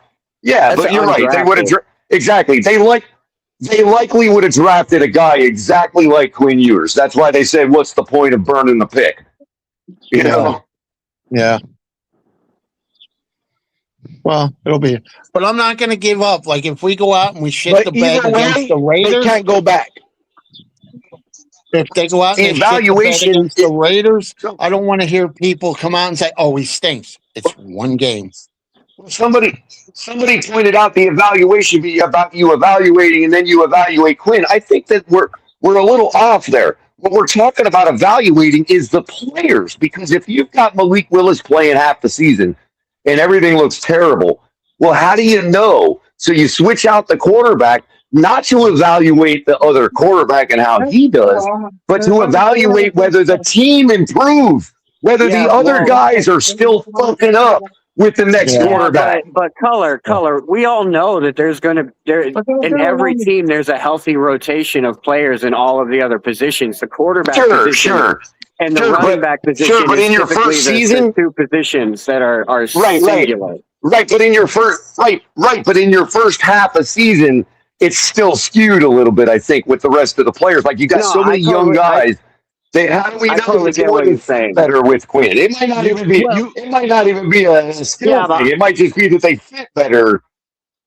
You can evaluate everybody else without the quarterback. That Sully's in, that's what you have to do, anyways. I mean, get a full year of tape, get the full 9 games of tape on each guy. Which one looked better? There you go. And then next year, oh man, we need to draft the quarterback. But this was my point the last couple of years. Hold on, real quick. This was my point the last couple of years behind. You've got to try something different than Tua, not because you think Tua is inferior per se, but because we're all out here having an argument as to whether our team and our offensive line and all that was worth a damn. Well, you can't know if you don't change out the guy that is obviously a problem. Yeah, but that's you not see what I'm true, saying? Though. You can change out the other positions. What I'm saying is you can, but only to a point. At some point, you have to say, okay, can this team thrive with a different guy at the helm, or is it because the team just sucks? Yeah, but that's what I'm saying. You have all the evaluations. Tua, because Tua doesn't give you a reason why your wide receiver can get open or get separation or not. Tua doesn't have anything to do with you are talking about individual opinions. I'm talking about evaluating the team. Why in the fuck I'm talking about evaluating the team and how it operates together. I'm not talking about individuals. But that's the same thing. Isn't over 2/3 of No, it's our not. team like 1-year deals? Oh my God, bro. Absolutely the same thing. To evaluate one guy's ability to separate and his ability to play with the rest of the team. Two different things. Okay. The team. Hold on. The team is a whole bunch of different jobs. All you're evaluating is who can do their job. 50% of the wide receivers in this league can separate just fine. 50% of the wide receivers in this league can separate just fine. Wasn't the problem? Wasn't the problem that we didn't have an offensive line? Okay, didn't we have a problem with the offensive line? Do you believe, Color, that we have a better offensive line now with those two big guys on the fucking left-hand side? Grump, if you want my opinion on that, Grump, we had a better offensive line as soon as we stopped running Mike McDaniel's scheme and having to block for a left-handed quarterback. Yep. Yeah. Thank you. Yeah. Okay. Thank you. Okay. So how can we ever know that was a problem without putting a right? So how can we right? So how can we ever know that was a problem or not if we didn't try it with a right-handed quarterback? Yeah. Because you can see it on tape. A left or a right-handed quarterback has nothing to do with seriously, man. Okay, well let me tell you guys something, bro. Seriously. So you're telling me? Hold on, Grumpy. So you're telling me I'm an individual offensive lineman. I'm going to be evaluated. You think that my technique ain't going to look perfect? Come on, man. Has nothing to do with how they're going to play. Has nothing to do with how they're going to play. Everybody's nothing to do with how they're going to play. Hold on. I want to say something. I want to say something real quick. I went to the Atlanta and the Dolphins game, bro. And Tua went off on that shit. Tua went off on that. Are you telling me? Yeah, and he also lost us the game. No, we won against Atlanta. We won the game, Color, against Atlanta. We beat that ass, that one. I forgot. Yeah. Are you talking about the Carolina game? So you're telling me but hold on. A question to Color. You're telling me that the line didn't hold with the left-hand quarterback against the fucking Falcons? I agree. No, I agree. I think that in the playoff game again, or the Monday Night Football game that we lost against Buffalo in the snow, I think our offensive line was Hall of Fame that night. And I was there too. But we still lost the game, and everybody blamed them, and everybody still blamed them. Wasn't that for Skylar Thompson? No, I'm talking about the Monday. No. I'm talking about the Can I answer the question? Can I answer the question as to what I was referring to? Thank you. Okay, I agree with you about the playoff game as well. But the Monday night game before that we played, where it started snowing in the fourth quarter, we were owning the trenches that night, all the way around. Correct. And everybody still blamed the offensive line. Is that when we stopped running? Yes, and everybody still blamed. Yes, when the snow started to fall, we stopped running. Yeah. So what do you? So the point I'm trying to make is that the fans still blamed the offensive line that night. Okay. So where do you blame? When I was in that Kansas City game when it was frozen fucking goddamn cold? When I was there, who do you blame there? Tyreek Hill telling them boys that they can go out there shirtless and they won't bother them. I blame the fact that our quarterback was stiff as a board in that weather. I think we're getting off a topic, right? The vape Mike McDaniel was hitting on the sideline. So when you talk about scheme, right? Like, okay, Tua's in there. We're running things this way. We're blocking this running scheme this way. And then Quinn Ewers comes in and it's like, okay, now we're doing things differently because Quinn Ewers in there. That's one thing. But if you have Quinn Ewers and you have Malik Willis and they're running the same offense and they're doing the same thing, it doesn't matter who's performing what side of the ball they're throwing it. None of that matters. Everybody else is still doing the same job, and you're still able to evaluate whether the quarterback's doing their job good or doing their job bad. You can still evaluate everybody else doing their job. Not with a team with this many unknowns on it, bro. You're just wrong, man. You're wrong. What do you mean?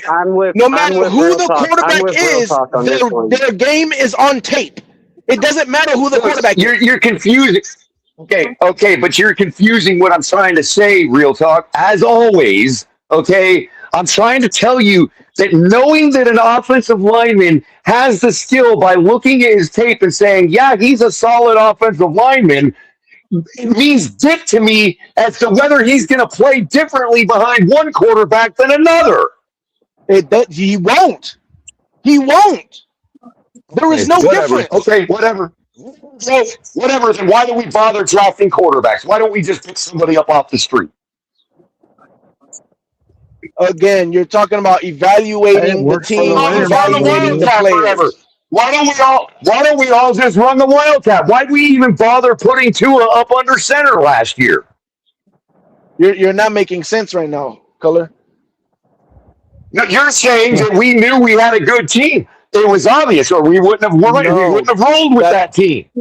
That's not what I'm saying. I am talking about saying. I don't know what you're saying anymore. To be honest with you, I am telling you. You were saying that you have to switch quarterbacks. What you're saying. You were saying that if Malik does bad, we have to switch quarterbacks to go to Ewers so we can evaluate the rest of the team. That's not true. It don't matter. That's not what I said. That's not what I said. That's not what I said. Yes, that's not what I said. He said you have to have a good quarterback play so you can evaluate the rest of the team. And that's not true. You asked me what the fuck I said instead of trying to put more words into my fucking mouth. That's what you said. No, hold on. He was saying that because we have so many question marks, everybody on this team is new. So he's saying it's hard to evaluate if they're doing a good job based on just the quarterback play. But I get what you're saying about the film doesn't lie, because that's what the coaches are going to do afterwards. No, they're going to go back and watch the film. Color, no, Color. You explain what you said. Go ahead. Go ahead, Color. Say what you said. He is saying is By what them you working say? at What did you say, individual Color? Okay. Are you gonna shut up or are you gonna keep fucking interrupting me? What you said. Say what you That's said. why you don't know what I said. That's why you Say don't what know you what I said. said, by the way. Okay, so say it. Don't By say the what he way, that's said. why Say what you you don't know said. what I said. Then say I it. know, I already said it once. Color, I So just go said I fuck just send yourself. you a 12-pack of Mountain Dew, bro. Say it. Go ahead. I already said it once. Clean your fucking ears out. Oh Go shit. ahead. I don't We're work waiting, for Color. you, Go. asshole. Go I don't ahead. work What for did you you, say? dick. Just say it, Color. What did you say? Yeah, I thought You so. don't own me, motherfucker. You I don't thought own so. me. Oh fuck. Yeah, you thought so. You don't think Yeah, that's shit. exactly what I thought. Oh my goodness! I was just on the Yeah, phone. who's My gonna God. clean Everybody yourself? love Because you don't own me? everybody. Then Because I'm not letting you own me? Because I'm not letting you control me? That's what you thought? Fuck you, you piece I'm of just shit. asking you to say Oh what you Try to said. make me. Wow. Just say what you Can't we all said. Try to sing make me say Kumbaya? something. Try to make me say Uh, hey, something. hey, Try. hey, Pete. are we? Hey, hold on. Are we on the Bro, same team? take the tampon out the pussy and just say what you said, bro. Oh God dang. Whoa. shit. Yo. Why is it so Oh hard? I don't yo. understand. Whoa. What is all with the being like just say it, bro. I wouldn't. Nut I up wouldn't. and Hey, say I it. wouldn't have done that. I wouldn't Nut have up done and that say if I were it. you. Go ahead and try to compel me. Go ahead and try to Bro, compel me, bitch. Go ahead and see bro, how far you get. hey, bro, you just started Color. He's gonna go off on you right now, bro. Yep. You don't say I that to hope he Colin. says Hey, Pete. something. Put up that sign, Pete. Whoa. To compel me to say something, bitch. Go ahead and try. See how far it gets you. Mr. Pog, you fucking crazy, bro. Yep. I don't Hey, understand. we I don't got it. understand what the We word got the liberty means. disclaimer. Hold on. We got it. Hey, hold Understand on. what the word Hold liberty on. means. Hey, hold on. Hey, What put everybody, it back. Put it back. Put hold it on. back. What everybody says around here, it doesn't concern Pete, Yeah. bro. Yeah. I I love love it. it, Pete. See, I I love it, Pete. I understand. love Oh it, I my Pete. God. I love understand. it, Pete. I Hey, understand what liberty means. I Grumpy. That's why understand they what love you. liberty means. You're not gonna fucking compel me to say I shit. love it, Mr. Pope. Oh But my God. honestly, All right, though, well, Caller, you're kind of taking it out of context. Fuck You're out just there and asking tell you. you Just to like I repeat can't. what you had Just like I said. can't compel. Yeah. Just like I can't compel him to clean his ears out. He can't compel me to repeat myself. well, like I Wow. said, that's the Should have point, listened bro. the first It time. doesn't matter who's at the Should quarterback have listened position. the You can first time. evaluate everybody. Don't be a That's the dick, and point. maybe I would fucking acquiesce to your fucking request if you were such a I dick. just think you're being a baby right now, Bro, Color. listen, he was listening, but he didn't understand you correctly. So he's asking you to say it Yeah, and when again I tried to, so he and can when get I a tried better to explain perspective to of him, what you're and when actually I tried to saying. I explain, understood him when perfectly. I tried to explain, I'm trying to and help when you I out, tried bro. to Hey, explain, he hold talked on. over me. Tried to explain, Yo. he talked Hey, over me. yo. Hold on, man. When you guys are going over each other, bro, look, bro. Hey. Yeah, I gave up. I gave Go up. ahead. Go. I mean, look, come on, dogs. We all Dolphins fans up in here, right? Yeah, I gave up. Well, I gave up trying. Okay, hold on. Look, You don't ask me a Pete. question and then talk over my fucking answer. Okay, bro. Pete. Pete, bro. Come on, bro. Color. You want to answer? You want to answer the question, Color? Because you were on silence for a little bit. No, I don't. How about no? How about you all little children hear the word no once in your life? Okay, so he don't, like I said, he don't have to answer. My point is, you can evaluate every position on the field with a good or bad quarterback. It doesn't matter. You can evaluate every position. That's the point. Yeah, just like you evaluated Tua. Just like they all evaluated Tua. Exactly. For 5 fucking years. Yeah. No, it didn't take me 5 years to evaluate. It might have took you 5 years, but it didn't take me 5 years. What took so fucking long? What took so long? Ask yourself. Ask yourself.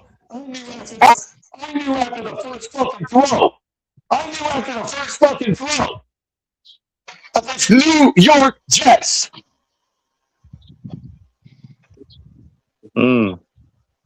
Wow. Whew. Are you guys done?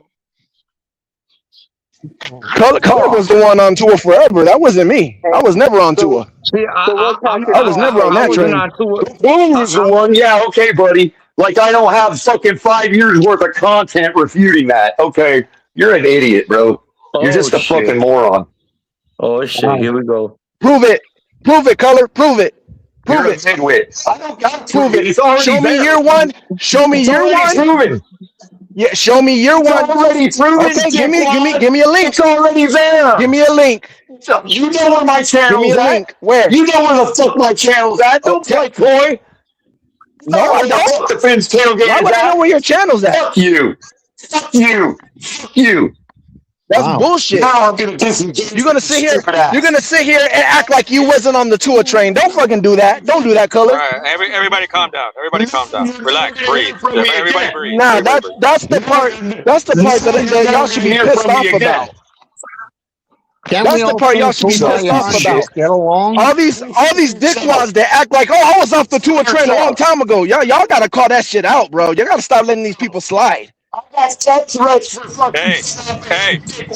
So who was on the Finn's tailgate, gone, bro? Who was on that? He's gone. He's gone, bro. He's gone. It's a new era, bro. New football, bro. New football. Exactamundo.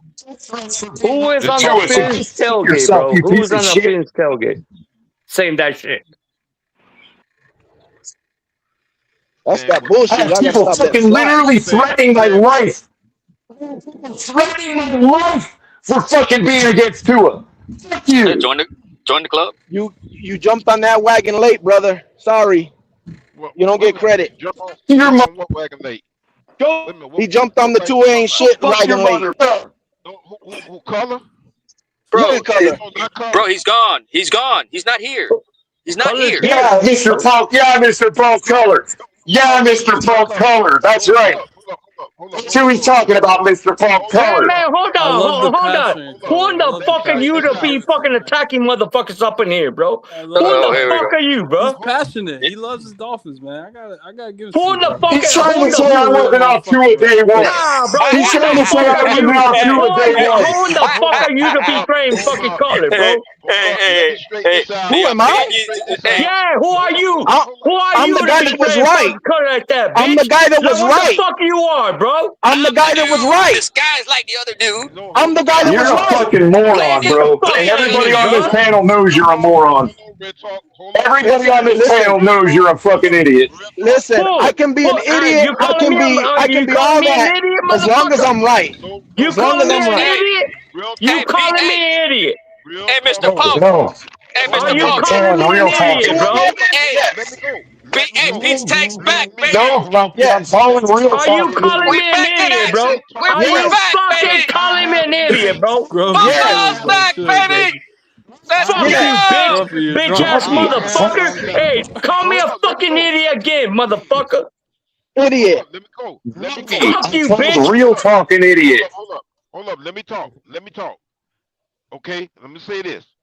Color has never been for a tour. Yes, he has. Been for a tour. No, he hasn't. Yes, he has. No, I know Color. Listen to this asshole arguing with you, Mr. Falk. Listen to this dumbass arguing with you. No. Don't hear me that, because I know Color better than you do. How long has he been around? How long is For more than you have, motherfucker. Let him talk. I literally got on the Finn's tailgate panel for the first time to bitch about Tua. The very first time. When the Miami Dolphins drafted Tua, Color was one of the first ones, along with TD, that was speaking against Tua. I know that. Yeah, but that doesn't mean that doesn't. You're not a Miami Dolphins, so how can you say that? You don't know. Because I was in the spaces with Color when he was pumping him up. No. Oh, I was in the spaces. No, I was in the spaces with Color when he was arguing with me. Okay, buddy. About Tua. You two was around. Hey, you two was around before the spaces, bro. Agreeing with this conversation, I've been around here a long time. Before the spaces, yeah, bro. I've been a Tua fan. This is before the spaces. You're talking free spaces, though. You're talking free spaces. I don't care if it's free spaces. What I'm saying is I've been in rooms.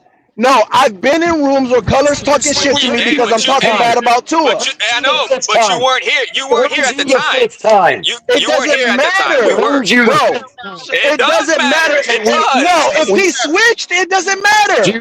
What does it matter? If he switched, he switched. How are you gonna know if you weren't here? Because he switched. We heard you Either the he was fifth with time. them the whole time or he switched. Either way, it doesn't matter. It was called team. No, it was called taking it for the team while we were winning. No, don't try that bullshit. It was called turn it up. See what I'm saying? Shut your fucking mouth. See what I'm saying? Well, I'm done, Pete. I'm out of here, Pete. Keep having this fucking apple. Well, go ahead and go, motherfucker. Go ahead. Pete, I'll never fucking come back here again, bro. I swear to God. Well, hey, thank God, bro. Thank God. I swear to God, you will never hear me again, bro. None of you will ever fucking hear me again, bro. Okay, bye. Yeah, fuck What you. did I do to you, Connor? Yeah, fuck you, you bitch ass What happened, motherfucker. Connor? What did I do to you? You're gonna sit there and let this motherfucker lie on me like that, bro? That's what I'm saying. Hey, Color, and I was trying to defend you, Color. I just said, Color. I just told you. And I don't know why you're mad at me, Grumpy. I called Real Talk a bitch. I called Real Talk an idiot, not you. I don't know why you're even mad at me. Hey, I'm not mad at you. I'm not mad at. Look, hold on. I'm not Connor, mad I at hear you. guys defending you, Connor. I do I'm hear them. defending you, bro. I'm defending you. Yeah, I know. Exactly. We just try to cover Yeah, up. yeah, I was just being good for my team. Exactly. And how much is it working to silence the motherfucker?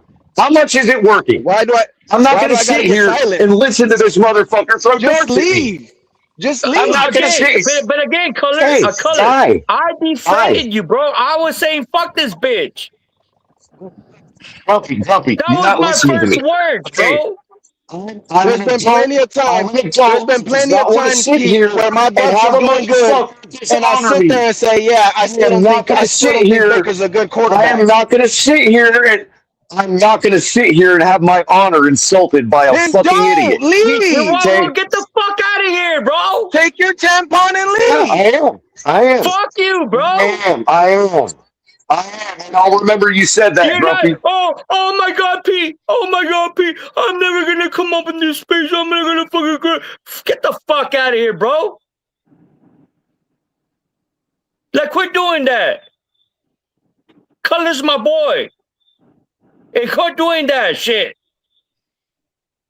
And I'll be the first motherfucker that comes up and defends Color. If you don't like it, get the fuck out. Exactly. Motherfucker. Shit. What's funny is I don't think Grumpy knows who was who. This is comedy. Well, I'm gonna tell you real talk. You wrong about Color. No, I'm not. Though. Was that talking shit to Color? Hey, put it back. I'm not. Who's talking right now? KP? No, that's me talking. Who is this? Crazy Dolphin. Okay, so what I'm saying is maybe he was mad when Tua was on the team, right? It is what it is. If you're mad when Tua's on the team, then it is what it is. I'm saying when I got introduced to Color and when me and Color were going at it, it was because of Tua. It was him defending Tua. I know that. Trust me. Me and Color, every time Color talks to me, it's always against what I'm saying. I've never been on the Tua train. Never. Since the first day, the first week he started with you guys against the Rams. Again, a lot of you guys are like, oh, you're a Bucs fan. You don't understand. I've been watching you guys for a while because of Tua and because my friend is a Dolphins fan. We've been having this argument before Tua even started with you guys. So I've been watching the Dolphins. Why are you here if you're not a Dolphins fan? Bro, yeah, that's my point. You've been around why are you here if you're not a Dolphins fan, bro? What I'm gonna tell you why. He makes it seem like he's been here since we've been here. I'm saying you since up the in Tua here if saga. you're not a Dolphins fan, bro? I'm gonna tell you Hey, why. Color, Because come I'm up back on be a here, Color. Dolphins fan to talk football, I though. didn't mean to Like, talk. right. I wasn't talking I like shit about talking you, Color. football. I was talking the shit about fucking this fucking clown. I Fuck go this on. I motherfucker, go bro. on other teams' areas and I talk football because that's I how like you talking. learn. Like Right. No, you, yeah, you I no, like learn talking things Okay, as you football, go. but again, and not man, only that, you're right. You're right. why are you fucking upsetting fucking Color, bro? That's Why? the thing. That's the thing. He's saying that Color was trying to flip flop, but he wasn't around when Color was really trying to say what he was But saying from the jump. Color didn't flip flop, bro. I swear he didn't flip. color flip flop.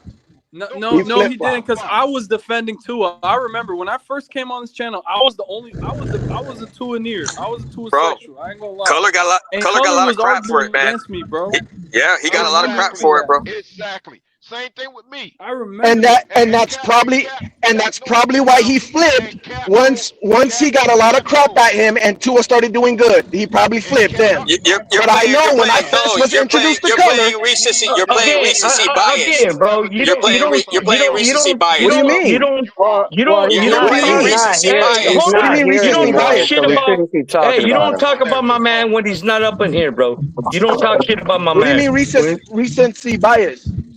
What do you mean by that? You're playing the result. I'm saying you had to be here from jump to know No, exactly what he's- you're talking about. he's playing the result. Question for everyone He's on the playing the panel. result.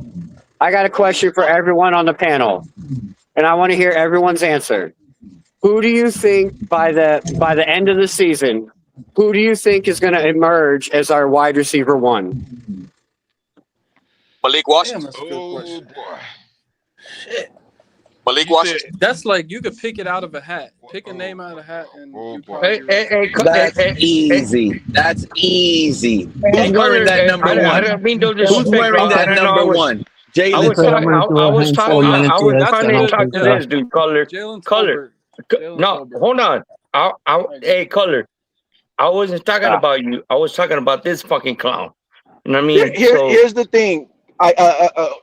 Listen. It's completely fine to have a take, see the results, and change your takes because of the results, right? It's completely fine. I don't believe you should, but it's completely fine to have a take and then stick by that take because that was your take. If that's how you want to fan, that's fine. What I don't like is if you have a take, you switch your take, and then you start calling other people idiots as if you never switched your take and your take was the right take the whole time. Then I have a problem. Look, because now you're calling people. Besides the idiot part, everybody flip flops, bro. I hate to break it to you. No, I don't have a problem with flip flopping because again, if you're a real fan, a smart fan, you're gonna have your takes. You're gonna see the results, and based on the results, you should either change your take or feel more strongly about your take. Hold on. So I don't wait. Hey, real talk. Right. That's what I'm saying. I don't have a problem. Hey, what fan are you? What fan are you, real talk? What fan are you? Who do you like, bro? He's Who a you bike, like? bro. He's a I Tampa don't Bay have guy, a problem. bro. I don't have a problem with him switching a take. Again, that's your smart. fucking team? Who's your fucking team? Let him finish. Shut up. I don't have a problem with team? what a fan switching their take. Who's That's not your the problem. fucking team, asshole? Who's your fucking team? If you want to know who I think is going to be our clear wide receiver one, it's going to be Greg Dulcich. Motherfucker. Hold up, Cat. No, hold up. We gotta get it straight here. Real talk. Who was one of the first Miami Dolphins podcasts to show up here on YouTube? Say what? What was one of the first Dolphin podcasts to show up here on YouTube? Besides TD and besides Dudley. Besides TD, but no, because that's the route he's gonna go.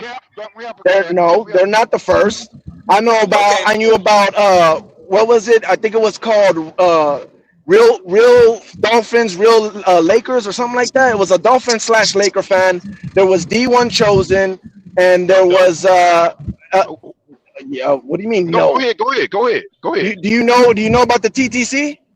The fact that you didn't mention Larry, tells me that you're just coming, bro. When we're already going. Cap, I got another one for you, Cap. Do you know about the TTC? Hold up. Before Larry, there was K Flex. There's Douglas Do Wrong. There was TD, Darren Reason. And Didn't Dudley Durant come after TD? And Cap was one of the first ones around here to show me how to use the YouTube Dolphins. No, Pete. Hey, Pete. No, let me tell you, it was Pete. Pete was here and Shake Money.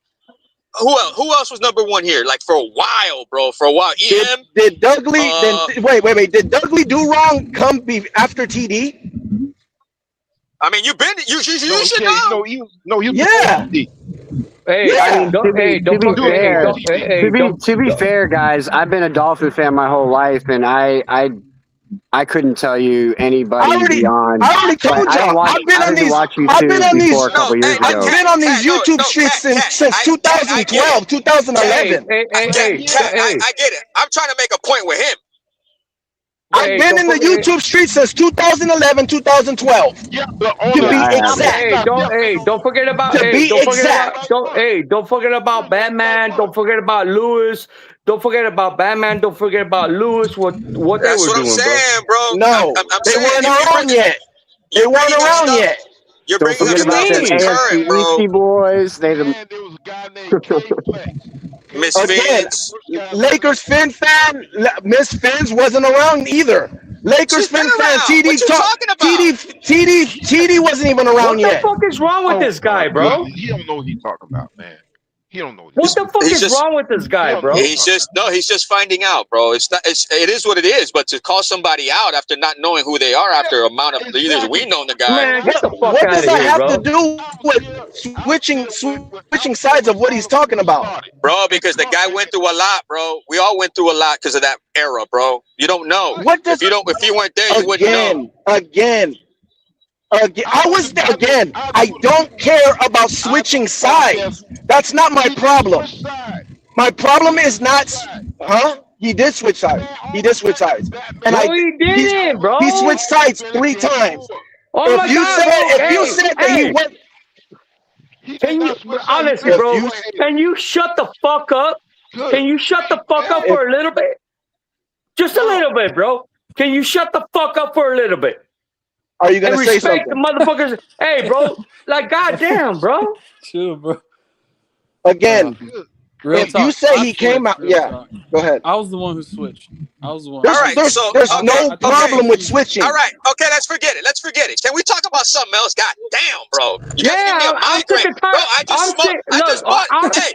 Hey, Cap, I'm sick and tired of this shit. I'm trying to find out who our number one wide receiver is going to be. Shit, bro.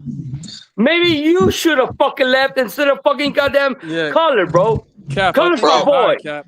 So don't fucking do this shit no more. Get the fuck out of here with. Shut your fucking bullshit, bro.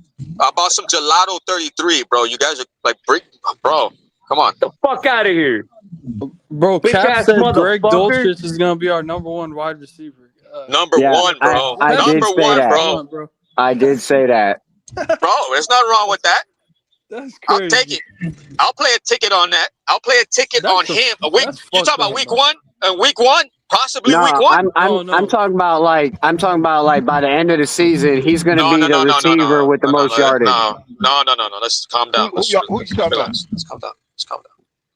Let's talk about week one, bro. Week one, I can see Dulcich, No, see, bro. my question though was for each of you. It was, who do you think by the end of the season is going to emerge as our clear wide receiver one? Malik Chris Washington. Bell. Chris Bell. Chris Bell. I don't think he's gonna play, man. No. And if you're wrong, you're allowed to change your choice. Nothing wrong with that. Pete made a good point. Pete said Jalen Tolbert. I gotta agree with that. Why in the fuck is still real talk still up in here? Yeah. Why is this bitch ass motherfucker still talking?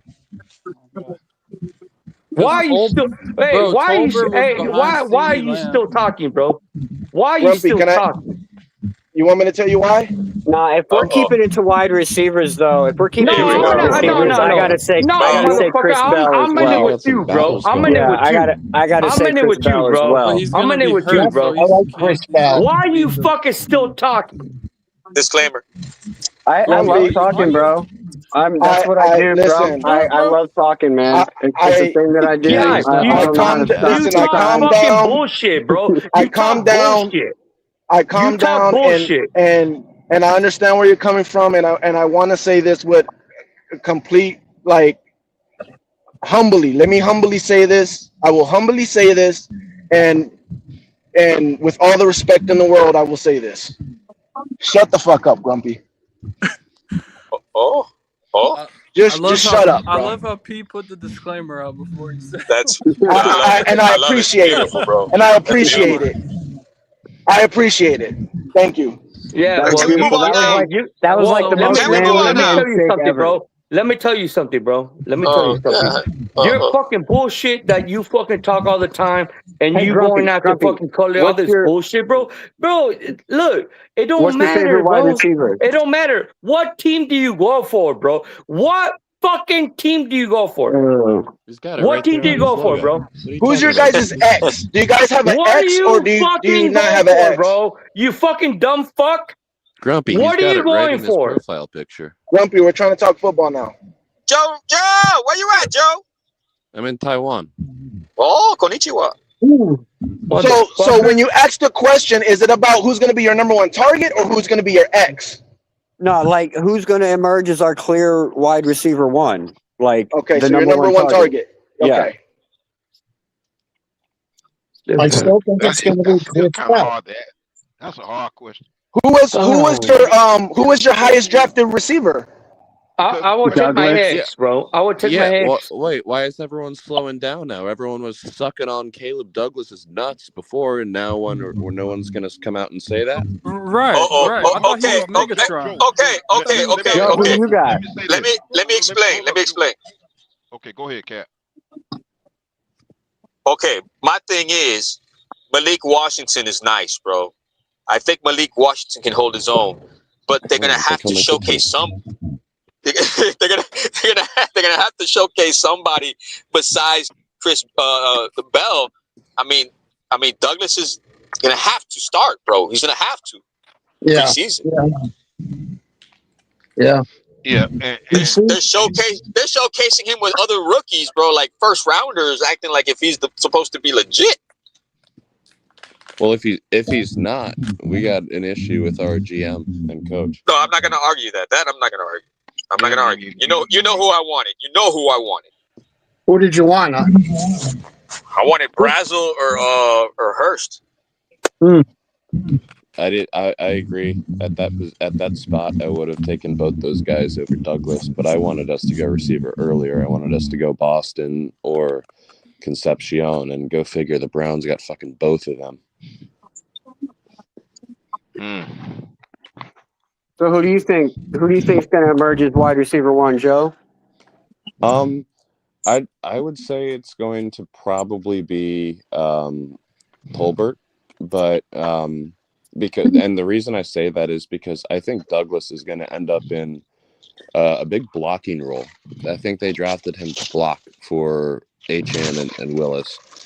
I think most of the targets are going to end up being the guy with a little bit of veteran experience. Which would make that pick even worse, Joe. But drafting a blocking tight end at 43, or where we did.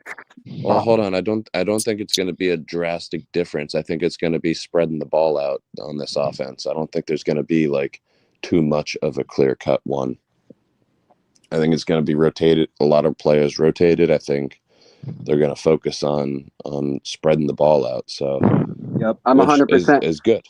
I'm 100% with you. That's why I believe our leading receiver will be Dulcich.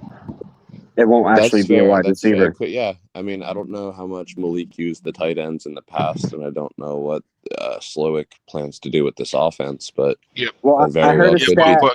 I heard a stat. I heard a stat about the tight ends over in Green Bay, to where they do get pretty good usage. Like Tucker Kraft.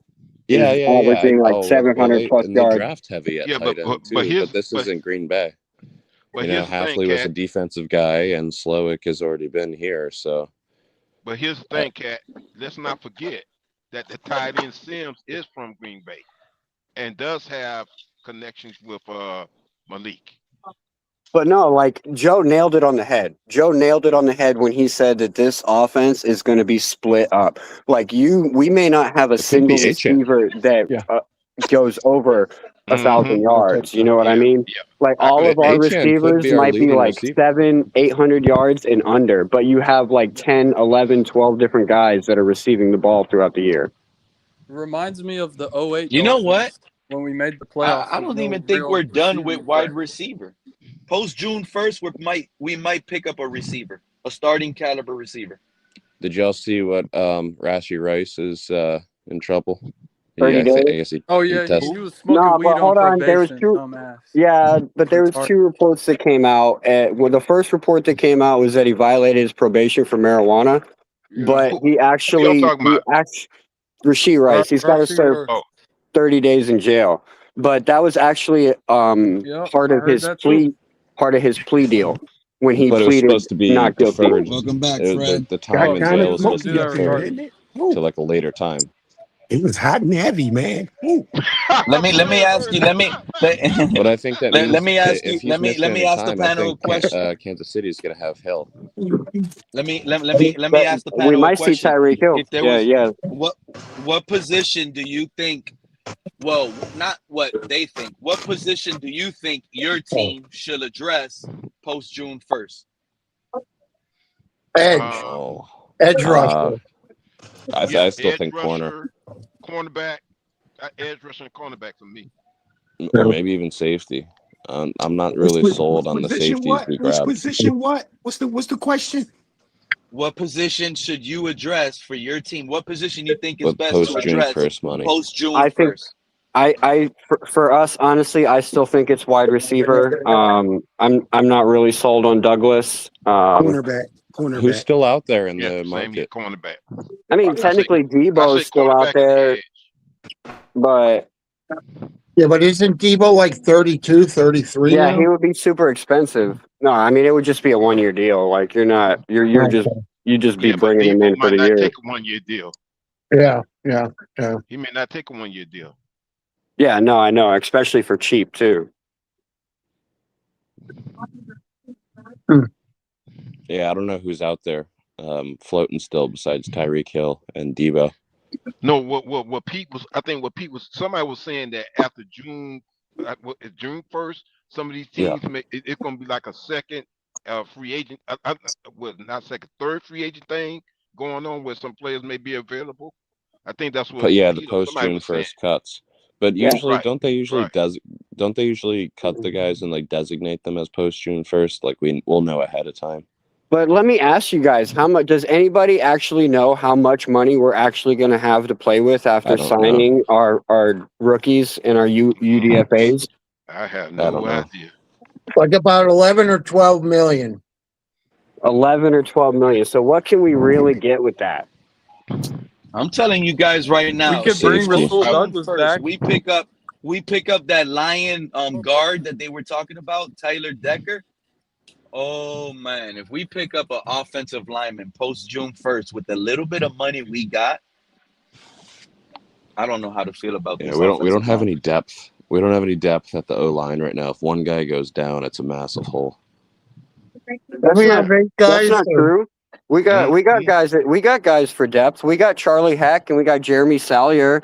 Wait a minute, that's right. Because let me pull up that list. Well, I mean, we have them. Their depth. I didn't say they were great. no, he's right on that. Let me pull up this list here. Let's see. And I believe there was one more as well. No, I'm not at home yet, so I don't have all my notes in front of me. No, yeah, I know we have guys, but I'm saying we don't have any like trustable talent. Yeah, skilled like. Here's the thing. At guard tackle, you got Braden Daniels, Josh Preby, Yeah, that was a UDFA from last year. Keon Smith. Okay, let me go down some more. And if you want my honest opinion, I actually believe Jamari Salyer is going to find himself in a healthy amount of rotations. Like he might find himself on the field this year. I I was mentally that tap. prepared to have him starting the season, so that's not a bad one to have. Yeah, me too. That's what But I we need a thought. I thought tackle. he was going to We be need locked a in. solid tackle backup. And then Unless we're gonna get funky and move Proctor around if No, I would Paul play or, Salyer. I would Jackson play get Salyer. Yeah, he's already played with Malik Willis. Like he's been in the league a little bit, so makes sense. And Like Jordan Brooks did last year. Who's gonna be that player this year that just balls out? We never saw coming. Who could be that That's a good guy? question, Pete. That's a good Malik question. Willis. Ollie Gordon. Washington or Ollie? I think it would be Ollie. Yep. They'll utilize him as our third, fourth down, and goal line back. There you go. Actually, it could be Ali Gordon because of the way A-Chain is out here looking depressed, gaining weight. Bro, they keep showing they're showing Ollie everywhere, bro. Hey, A-Chain everywhere. must have felt bad when he heard Coach Hafley and Sullivan talk about fast gets slow, but big don't get small. A-Chain probably heard that and probably said, "Whoa, I need to get a little big." I don't know. No. He's worried. Well, he was worried. He had to be I worried. mean, Pete, some extra weight that'll help him running in between tackles and taking punishment. I think if he can maintain his speed, there's nothing wrong with him. But only because you gain weight don't mean it's good for your body. He could actually become injury prone now. Yeah. His knees aren't used to carrying 210 pounds. Yeah, but the human body is very adaptable. He has to give himself some time, and he can adapt to it. Look at all the great running backs in NFL but the history. human Emmitt body, Smith, the Barry human Sanders, body, they all had some muscle now. They weren't the just human fucking- body isn't made to play a physical game all your life like this. Well, but I mean, shit. You're talking about just walking up, climbing upstairs and doing normal things. Yeah, I agree. But when it comes to playing football and being physical and maximizing your body to its full potential, got a running back. A running back position is. Once you hit 30, I mean, things just start hurting a lot more. Once you hit 30, it's like being 90 years old in real life. Yeah. You're already hunting. You're hunting. You need a walker. Okay, so at running back, we have Devon A-Chain, Donovan Edwards, Ollie Gordon, Anthony Hankerson, and Jalen Wright. Edwards was the Michigan guy, right? He went to Michigan. Let me see. Yep, exactly. Was he the quarterback / running back there? Am I remembering that correctly, or was that someone else? That part I can't answer. Let me see if I can pull up. You remember that? Some years back, Michigan had that QB that was like more like a running back. Yeah, similar to Lynn Bolton. I know what type you're talking about, like Lynn Bolton was. Let me see. Oh god, yeah, the Lynn Bowden experiment, man. What do you think about the Weasel? That's Chris Greer's evaluation. We got some of those same evaluators that went after Lynn Bowden. Who's the We Weasel? still got him in the building. Who's the Weasel? Oh, or something. Or something. What happened? Who just said something about Theo? What did you say, Craig? I said, what isn't his name like Theo Weeds or something? Or the wide receiver? Yeah, Theo Wees, but he was a Greer and McDaniel guy, so I mean, I think a lot of those guys on the fringe are Theo good Wees gone. today had a big chunk play in OTA with Quinn Ewers. He had good chemistry with Quinn Ewers. Yeah, yesterday, yeah. Very good chemistry with Quinn Ewers. Maybe sitting there on the bench. Is the coast clear? Is the coast clear? Is it cool to come up? Is the coast clear? Pop off, Fred. What's up, Fred? Grumpy, come back up. There's one more spot up here. Chin strap, bro. Yeah, Pete, I'm gonna drop off as coming well. up I gotta here, go bro. start my day. You gotta come. You gotta come What's up, full Joe? padded and ready to go, Fred. Pop off. Exactly, bro. Exactly. Helmet, everything. Y'all take Chin care. I strap, gotta go everything. eat some breakfast. Enjoy your breakfast, Joe. Go get one of those egg sandwiches, bro. They look delicious. That's Japan, but I don't know what to eat for breakfast here. Peace I out, y'all. almost banned you, Fred. So, All right. what'd you say, Pete? What'd you say, Pete? I almost banned you, bro. You almost what, man? I can't hear you, Pete. You almost got banned for what you said to me, bro. G2, come back up, G2. Hey, Pete, you know what, man? If you ban me, man, I'm gonna tell you something, man. That's real weak, bro. It's real weak, man, because you suffered way worse, Pete, than what I put you through, bro. And guys were still alive, bro. You know what I'm saying? Come on, man. You know what? I gotta ask something. What I'm sorry, Fred. I didn't hear you, Fred. What you said? If I ban you, what? I said, Pete, if you ban me, man, that'd be some real BS, man. Because if you ban Fred, he'll start his own show. You took way more abuse than I did, bro, and let's still come up here, bro. So that would have been Fred. That would have been Fred, but remember what you said, Fred, before you left the first time earlier on this show? You said, I'm about to tell you I said something about. I said, I'm about to tell you something, Pete, that you might ban me for, right? Yeah, but it wasn't no insult. Did y'all hear what Fred accused me of, y'all? Oh, no, yeah, what did he say? Yeah. What did he accuse you of? Remind him what you accused me of, Fred. These are big allegations now. This is huge. Yeah. I'm worried now. Yeah. You remember? Y'all tell it. You want me to tell him? You want me to tell him? I said, Pete, man, you gonna ban me for this, man? But what you doing, man? You dividing the fan base, bro. With yeah, man. Sometimes with your insane takes, man. With your insane takes, man. But I get it, man. He's The an way evil it's genius, real hot Fred. out, bro. You know what I'm He's saying? Flip flops. Yeah, you keep them in your back pocket. I know you keep. That's how he gets you hooked. No. That's how he reel you I'm in. gonna say it again. He is the cerebral assassin. He stole that from Triple H. He is the cerebral assassin.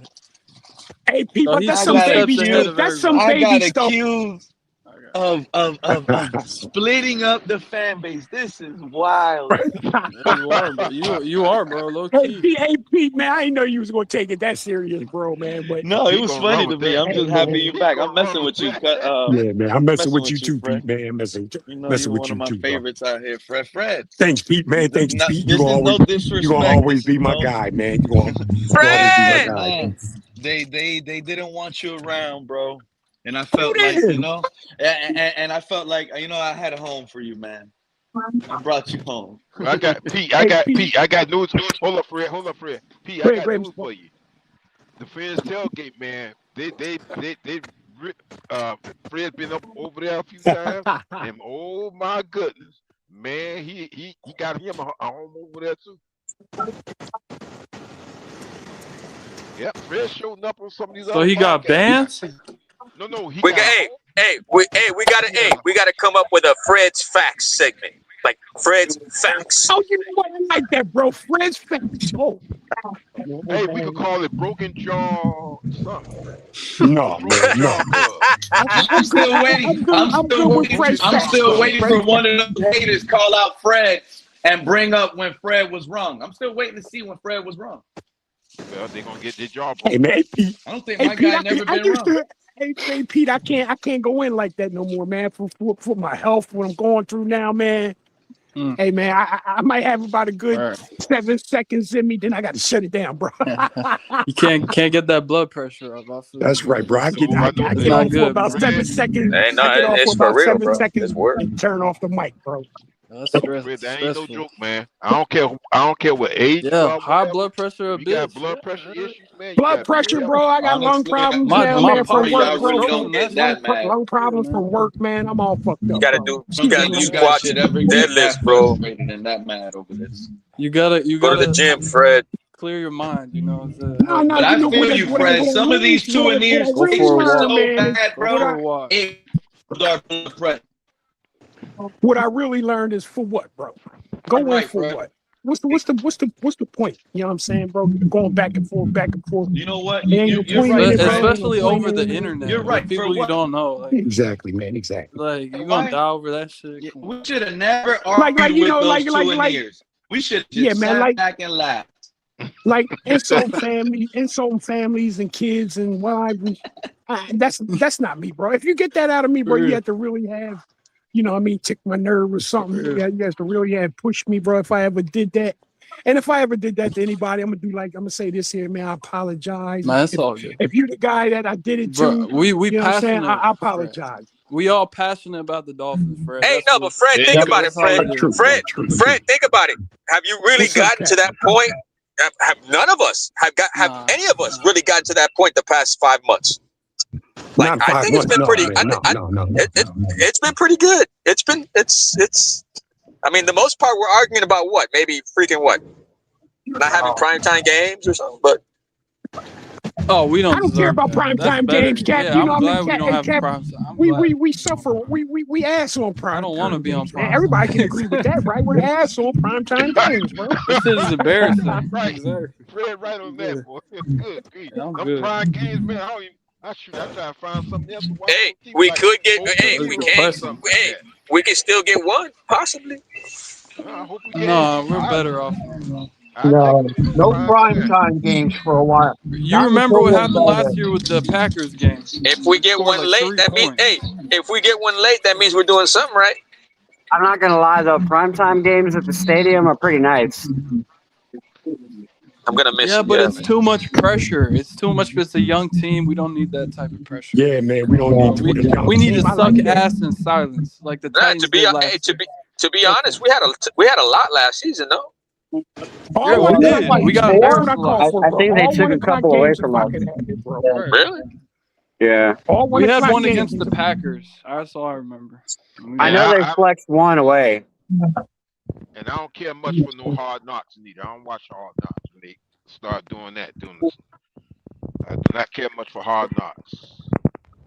I'd stay away from it, man. If I were them, bro. If they get offered that thing again, say no, thank you. Hard Knocks is a curse. Did y'all see on the Miami Dolphins page, the Twitter page the other day? They had a little clip with Zach Sealer driving to training camp or whatever, to OTAs. Did anybody see that? No. You know what? Yes, I did. I didn't see that. I didn't see that. But whoever brought up Hard Knocks, he just gave me a reminder of something. Man, well, hold on, Pete. Hold on. It'll be quick because it gave me Under the Sun vibes. Like they plan on revamping the Under the Sun. That's what I was series. just about to bring up, Kat. That's don't need exactly that what shit. I was just about to bring up, Wait Kat. a minute, say it again. Because I was just about to bring. I'm glad you just said that because that's what Hard Knocks reminded me of. This team supposedly was going on such a good run, right? They were going to give us Under the Sun last season. Week 1, episode 1 came out right before the Colts game. And after we got dismantled by the Colts, the series never kept going. We only got one episode. What happened? Yeah, we only got the rest? one episode, and I think it was because there was so much BS going on in the drama. That's what it was. They couldn't make it, like they couldn't put it out there. There was nothing they could put out there. So like maybe they're trying it again. That's why I said like go to their Twitter page and look down. You'll see it.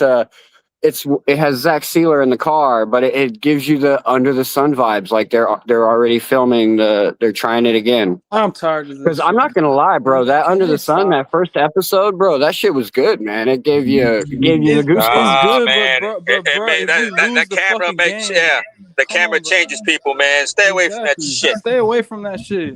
You think Don Shula, when they were winning championships, they had a fucking camera going around asking the players, bro? Half these players don't even know if they're gonna be here the next. There wasn't even color TV matter. when Shula was coaching, bro. But you don't. They was but running you the don't fucking want. hill, man. But you guys don't want a behind the scenes look. No, I don't. Oh, Any man. type of behind the scenes look. We're probably I've seen gonna how the lose 10 sausage plus is made, games. bro. I'm good. We all saw how the sausage is made. I don't want to see Exactly. anymore. I don't give a fuck. I want to win games. I want to go to the playoffs, win a playoff game like in the next 5-10 years, please. We've seen it all, bro. We're And Dolphin fans. We've seen it all. I hope they're bringing it back. No, bro. They Let might. us be good first, and then they can bring a show back. Yeah, like, that's my why do thing. people care about a bad team? Like, why do you want to watch the? I don't know. I don't know. I'm with you, Cat in the Hat. I hope they bring it back. I get bro. we're Dolphins fans, but come on, guys. Come on. Especially with this learn that regime. lesson. Especially I'll be back. with The this wifey's regime. calling me. All right, Cat. That's it. I'm with Cat in the Hat, bro. Especially with this regime, I would love some inside stuff to see it. Like, Yeah, but Pete, we've seen it. How many times have we seen it? Did that do it? Right. We did it last But you got to year. remember what we Bro, seen. you want to know what? Hey, what we you want to seen know was what I never saw? genuine. You want to know what I saw during Hard Knocks, bro? I saw, all right, I saw a ping pong table, a fucking Chuck E. Cheese slide. I saw a basketball hoop in the meeting room, okay? And I saw a barber shop and a video game arcade, all right? Oh my I mean, God, that is disgraceful. look, like at this point in time, I want to see football, bro. I don't want to hear nothing about, I get it. Look, if they want to make and do their charities, that's great. The charities are awesome. But I want focus on football. I don't want F1. I don't want to think about freaking none of that stuff, bro. Like, like football. You don't want mic'd up moment? You don't want mic'd up looking at them in training camp? During games, yeah. I like that. During games, yeah. Even during the off season, that'll be good. I mean, it sucks we don't have it. This is why it sucks to be a losing team. You get no prime time. You get no coverage. You get no media. Bro, The media don't even want to talk about you. you. The last time we saw that, we saw what? We saw Tua throw like 5 picks versus Chicago, I think it was. Like, I didn't want to see nothing like regarding anything whatsoever, like moving forward after that. I got traumatized after that, bro. Hey, check this out, man. I would like to ask each one of you guys, man, like, during training camp, there's been some, we've seen the training camp highlights. We've all seen it on YouTube. Yeah, bro, everybody flips out, bro. Everybody flips out for anything, bro. But what I want to know, man, what was your favorite training camp highlight, bro? Cap, I start with you, bro. Yeah, I start with you, bro. Training camp moment that I've ever seen? Yeah. No, not that you ever seen that this training camp. There's been some highlights with these rookies, Kyle Lewis. Training camp hasn't started. OTAs, you mean? Kyle Lewis. OTAs, okay, yeah. I like that one. That one. Safety. You had a good, nice pick. I'm gonna tell you mine, guys. And it had 2 wide receivers. They had Malik Washington was on the left, and then the draft wide receiver Coleman. Douglas. Oh, Coleman. Coleman. Coleman On the right, bro. And they were showing their shiftiness. It was like a little 5-yard outs. No, Coleman Jr. Coleman Jr. is gonna be good, bro. Yeah. He's gonna be good, bro. I like that, man. And both of them were quick, bro. As at the slot dude, I think they're battling for that slot position. If you ask me, bro, absolutely. I don't think Coleman's far off. Look, bro. okay. So, do you think he takes Malik Washington's place? Because I like Malik, but I like Coleman a little bit more. But I think Malik's gonna get more playing time, bro. I think Coleman's more dynamic, bro. I'm not gonna lie, bro. I think Coleman, man, has a shot at pushing him, bro. I really do.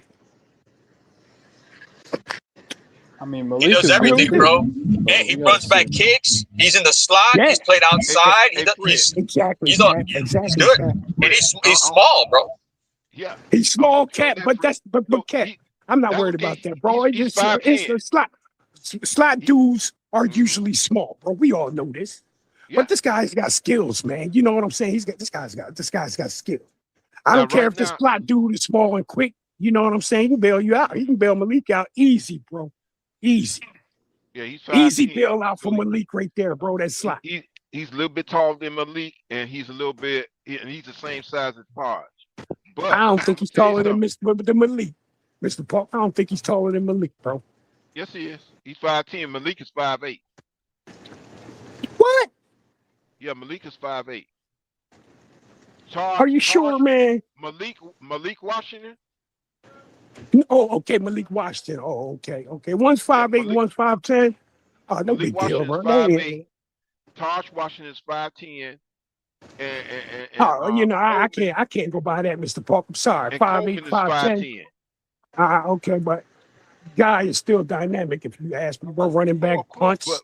You know what I'm saying? He can do that, no, but bro. I just think, man, Coleman is nothing what's but up? the truth. I'm gonna tell you the truth, Fred, and I'm gonna get criticized for it, but I don't care.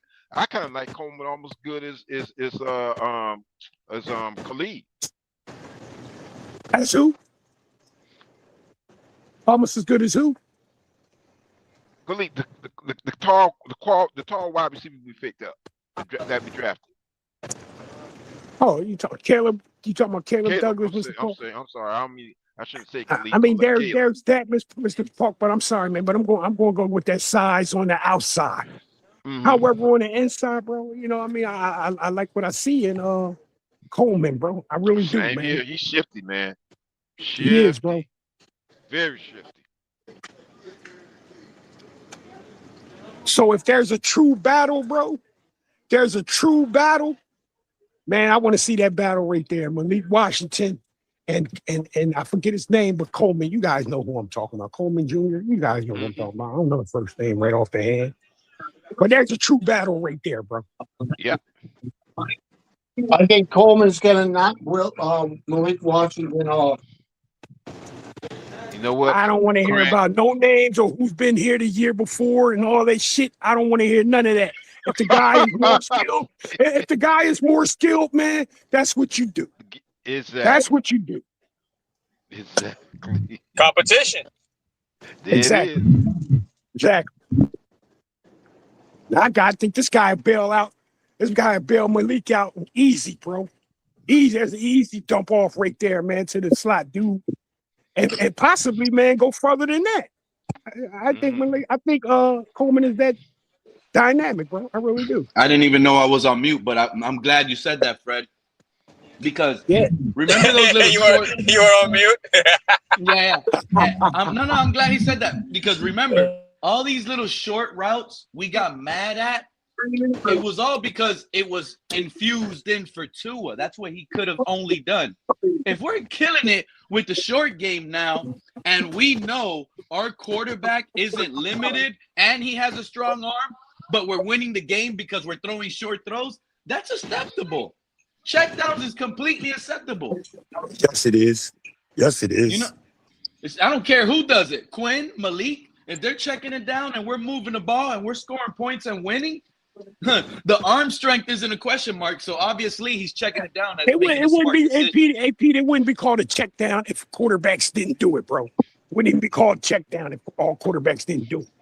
A lot of teams do that. A lot of quarterbacks have done it over the years.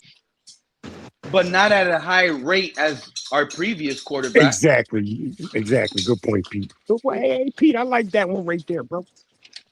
Yeah, I'm not worried about that. We know that rate was high, bro. If I had little Malik out there completing 78% of his passes looking like Tua in that Tua offense, that's not going to bother me. Malik ain't limited. Malik can run. Malik can sit here and do anything. He could throw it downfield.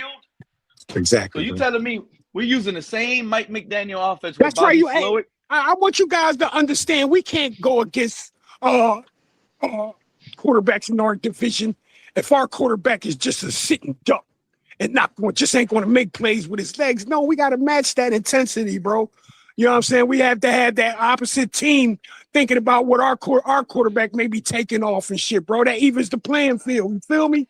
Evens the playing field. And what if our quarterback in Malik Willis, he winds up running for 400 or 500 yards? Would you be upset at that, Fred? Hell no, I'm good with that. And a couple touchdowns? Yeah. I'm good with that. Yep. Whatever. You know what, Craig? Whatever keeps the chains moving, bro. You got it. And he's not afraid. He's not afraid to run. If it's 3rd and 5, nobody can get open. He'll take off. Boom. Gone. Look, you turn your back on him, bro. You're susceptible to a big play. I'm talking about these cornerbacks turning their back on Malik. They can turn their back on Tua, bro. He still wouldn't leave the pocket. Yeah, you know what I'm saying, man? You got it. Come on, y'all. Let's put on our thinking caps and use our imagination. I mean, are we all rookies? Everybody looking at us you know what I mean, the season not going good. Of course there's that. But you got to think about, bro, you know what I'm saying? Like what our team is capable of doing right now, and not having our hands tied with the quarterback that he can't do certain things, man. We have a quarterback that can do those things that he couldn't do. I think we're going to be better than what I've got us winning 6 or 7 games. And everybody's like, oh, but Craig, this schedule. It's not that tough. I don't trust the Bears. They can regress. The Lions, who knows? You know what I mean? Everybody's like, oh, but we play the Vikings. Yeah, but everybody's like, oh, we play the Vikings. So who's going to beat us at quarterback? Little Kyler Murray? I mean, let's be honest, man. The last time we had like a good, successful season was 2023. And we ended up still collapsing at the end. That's what, 3 years ago?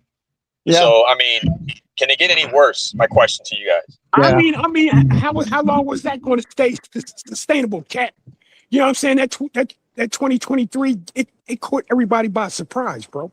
It caught everybody by surprise, bro. But by the end of the season and going in next, everybody was on to that. And what was the thing? You jam these little wide receivers, fuck up the timing, and then the whole offense crumbles, bro. And we've seen it.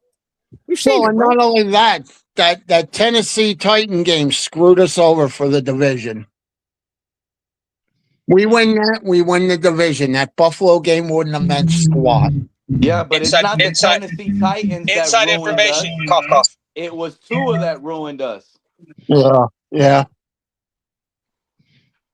Didn't he have like 2-3 possessions to get a first down and kill the clock? Bro, in the fourth quarter, bro, that was some insider stuff, bro. Yeah. But the problem is also Mike McDaniel. Oh, I'm going to keep Tyreek Hill off the field. Oh, he's back on the field. Well, what do you think they're going to do? Remember that? Yeah, but my thing is, is the offense going to be more productive even though we're not succeeding? Is it going to look better in your eyes knowing, like you fans saw the past couple of years, what the offense we produced? But I don't want to hear...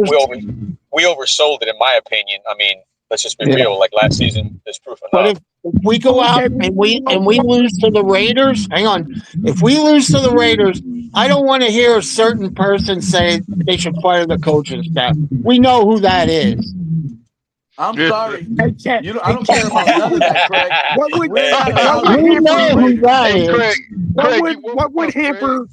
What would hamper this offense, Cap? What would the team have to do to us, bro? And of course, we're just speculating, but I'm asking. If we lose to the Raiders, what would the team have to do? What would the team have to do to Malik? What would the team have to do to the Dolphins, man, to shut them down, bro? What would the team have to do?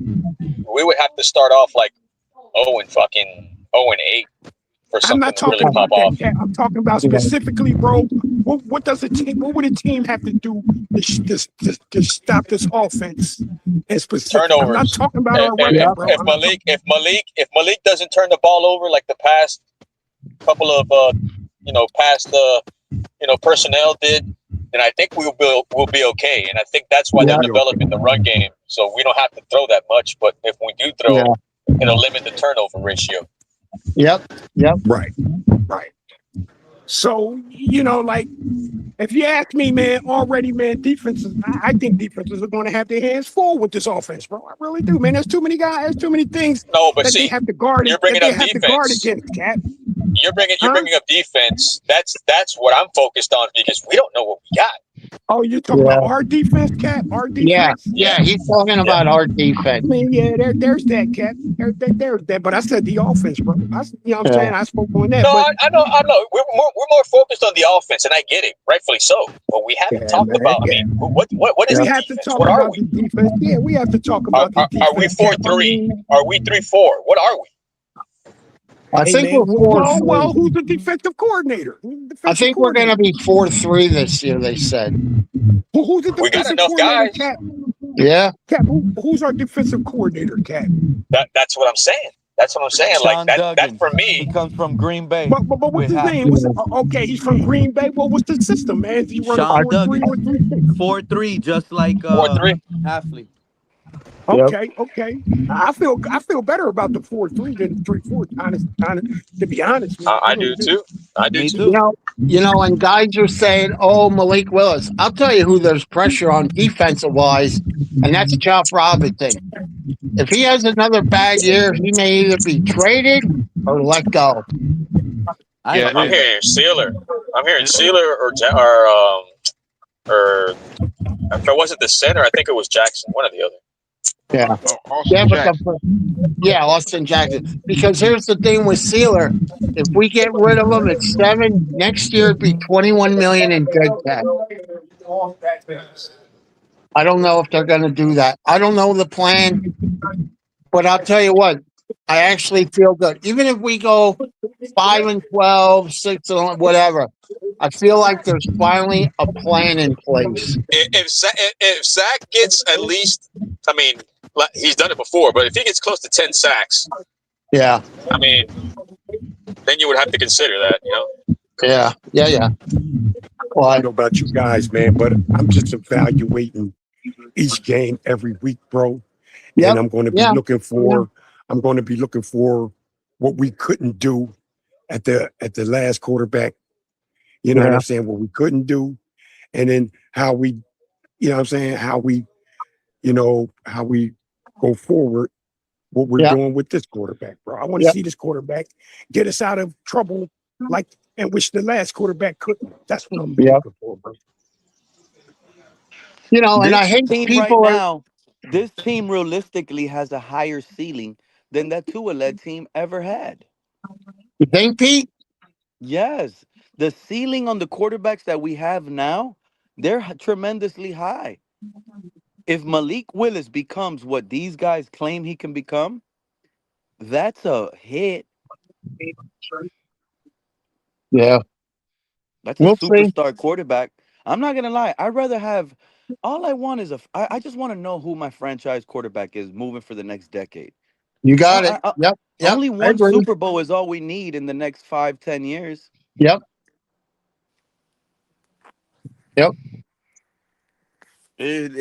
Dynasties like the Chiefs don't come around that often. They're rare. And now, how are they going to be? How are they going to be? Because isn't Patrick Mahomes? They're not even sure if he's going to start the season or not. He might start the season, but I'm gonna tell you right now, people might have to get used to seeing Mahomes miss the playoffs. It's gonna be 2 years in a row. Exactly, bro. Exactly, bro. People are going to be mad about Mahomes failing, bro. You know what I'm saying? And me myself, I think the Chiefs have. I think they came off with both of their tackles, bro. If I'm not mistaken. Yeah. You know what I'm saying? So Mahomes has got that going, bro. You know what I'm saying? Like, and a young clearly team. His offensive line is in disarray, is as much disarray as ours, bro. You can say that. The Chiefs roster is a huge question mark at the moment. They just got a few big names: Kelsey, Mahomes, Chris Jones. But what did they have on offensive line, man? The center. What's the center's name? What's that center's name, man? I don't hear anybody talking about the Chiefs are under a rebuild when they traded out all their assets because they couldn't afford to give them contracts. Yeah. And the thing is they're an older. You don't think they're an older team, Pete? No, they're super young. They only have 3-4 old players. They're super young. Yeah. I believe that division, man, is going to be kind of more competitive than we've seen over the last 2 or 3 years, man. That AFC West is going to be real competitive over there. Mahomes is not going to be doing what he done to him 4 years ago, bro. 4 or 5 years I think ago. a healthy Bo Nix, the Broncos will run away with that division. I agree, man. I believe so. Have you seen his ankle? It's like surgery they had. Yeah. But the amount of surgeries he's had on those ankles, Cap. More than one. More than a couple in college. If you look at his ankle injury list, you're gonna be shocked. It goes all the way back to like high school. And all he has to do is tweak it, bro. All he has to do is tweak it. Look at when he knelt down for the game-winning field goal against the Bills. What happened? He tweaked it, or he broke it, or whatever. But in the AFC West, the two safest bets to stay healthy at quarterback right now are the Chargers with Herbert and Fernando Mendoza with the Raiders, if he can stay healthy. Yeah, Bo Nix's ankle, man, may be even gimpy for him, bro, after that injury. You, Bro. you don't think He those? may have slowed him down from running, bro. Maybe even slowed him down. Remember what happened last season in the championship, right before the championship game. We never saw Bo Nix actually break an ankle. That man finished that game, walked off the field, and out of nowhere, the next day we heard Bo Nix is out for the championship game. He needs surgery Yeah, on his. Like yeah. what? He Yeah, well, kneeled you the know, Pete, ball. the next day, Pete, that thing tighten up, bro. Then you really can't go, bro. When you Once that first do it, bro, adrenaline is a couple pumping, of you're hours, right, Fred. couple of hours, even after you do it, man, that thing is still warm, still loose a little bit, but overnight, bro, man, that thing got so tightened up, bro. You don't want to. It ain't doing nothing for you. It Yeah. got so Barely tight, it's walking, locked up. It ain't barely moving. It's walking. locked up. It is exactly. So, but I'm so And excited you know about the what? It season, happens man. every. You remember last off season? There was people out there in the media. Yeah, the Dolphins are a shoe-in to make the playoffs. It's guaranteed. Just like the Chiefs, the Ravens, and Bengals. Nobody had the Steelers making it. Nobody Yeah. counted the Steelers. Right? First year with Rodgers. No, he ain't making it. Let him retire. Rodgers came and took a spot. Those other guys didn't even make the playoffs, bro. Yeah, but Pete, Burrow, the Mahomes. the big dogs weren't in the picture last season. Like just like you said, Kansas City, the Bills, who else?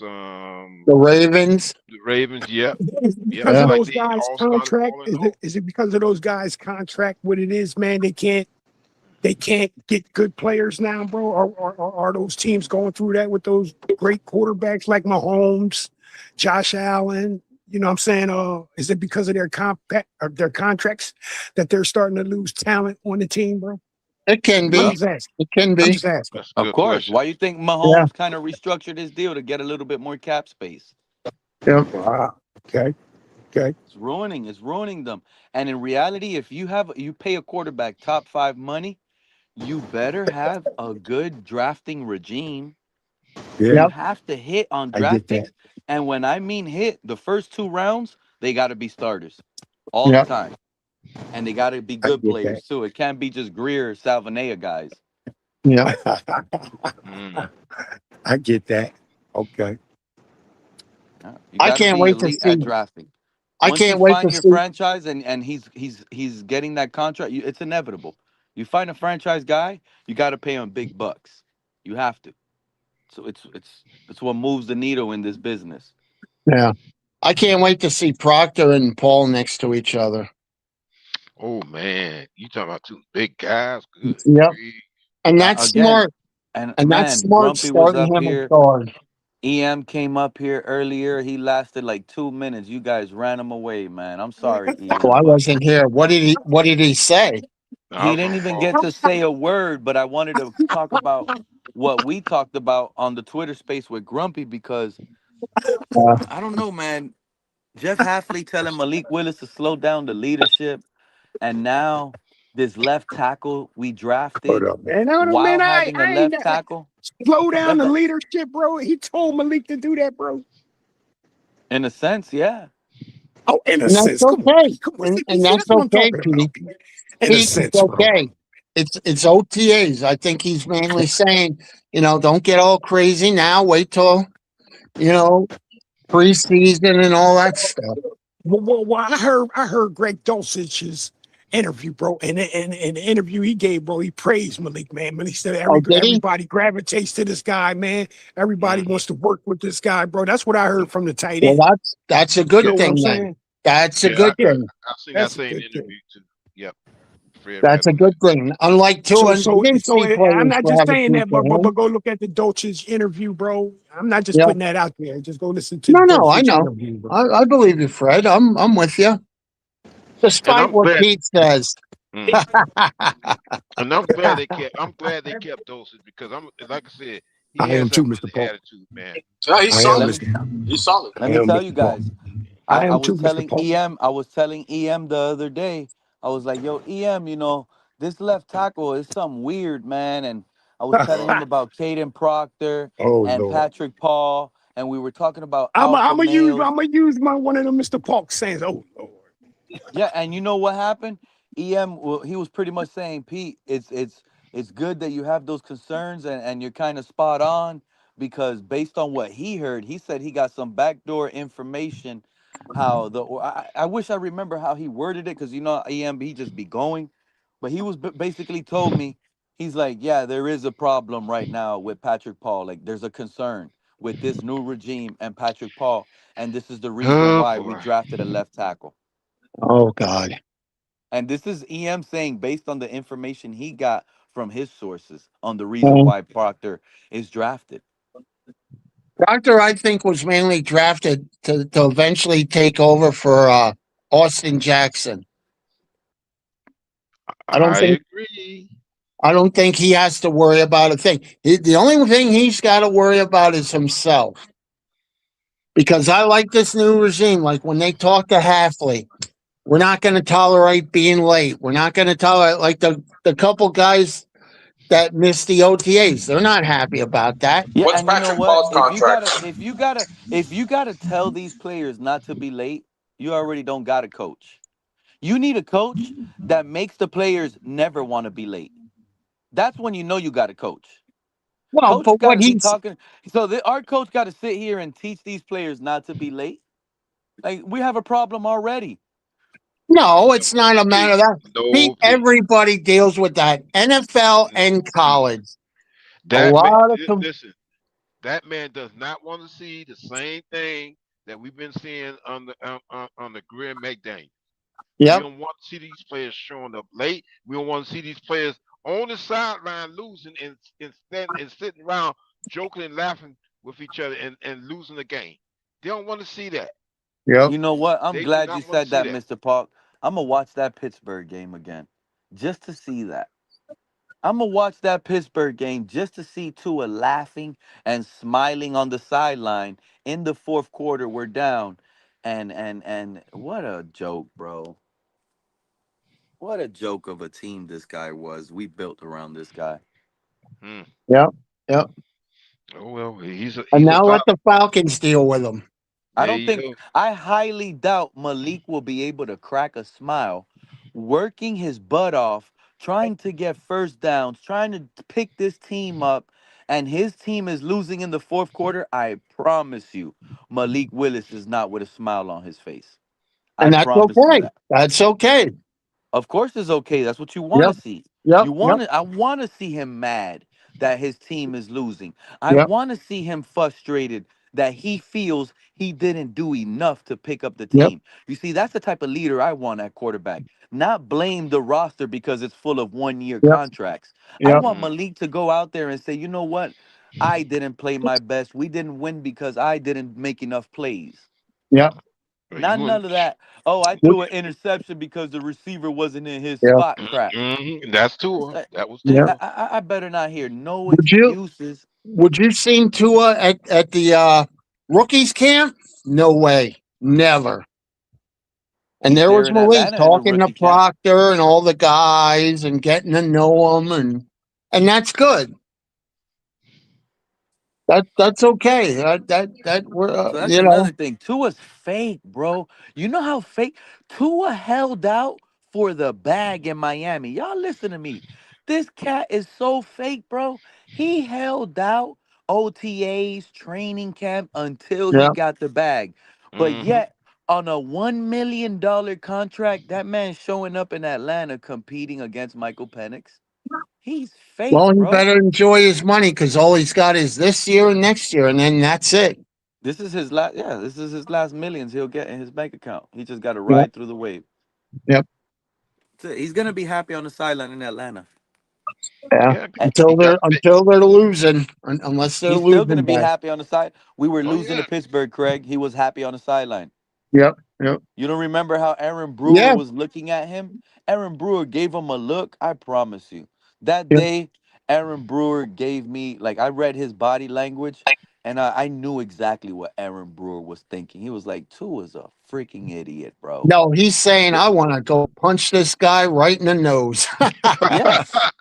You ain't lying, You because never remember know. the Pittsburgh game, the Pittsburgh loss is the actual game that finally eliminated us from making the playoffs. Yeah. Well, But then you look at Pittsburgh, look at them. They got in. All I heard from Steeler fans, oh, we made the playoff. Yeah, you played the Texans and they kicked your ass. Yeah. And that got Mike Tomlin canned. And then you bring back little crybaby boy Aaron Rodgers. Are you kidding me? Are you kidding me? And him and Mike McCarthy, who didn't get along. So we'll see. We'll see how it all goes. But I just don't want a certain person. If we lose game one, oh, Malik sucks, the owner sucks, the coach I don't sucks. care about none of that, Craig. We are not allowed to lose to the Raiders, bro. They just had the #1 overall pick, and they had a bad draft.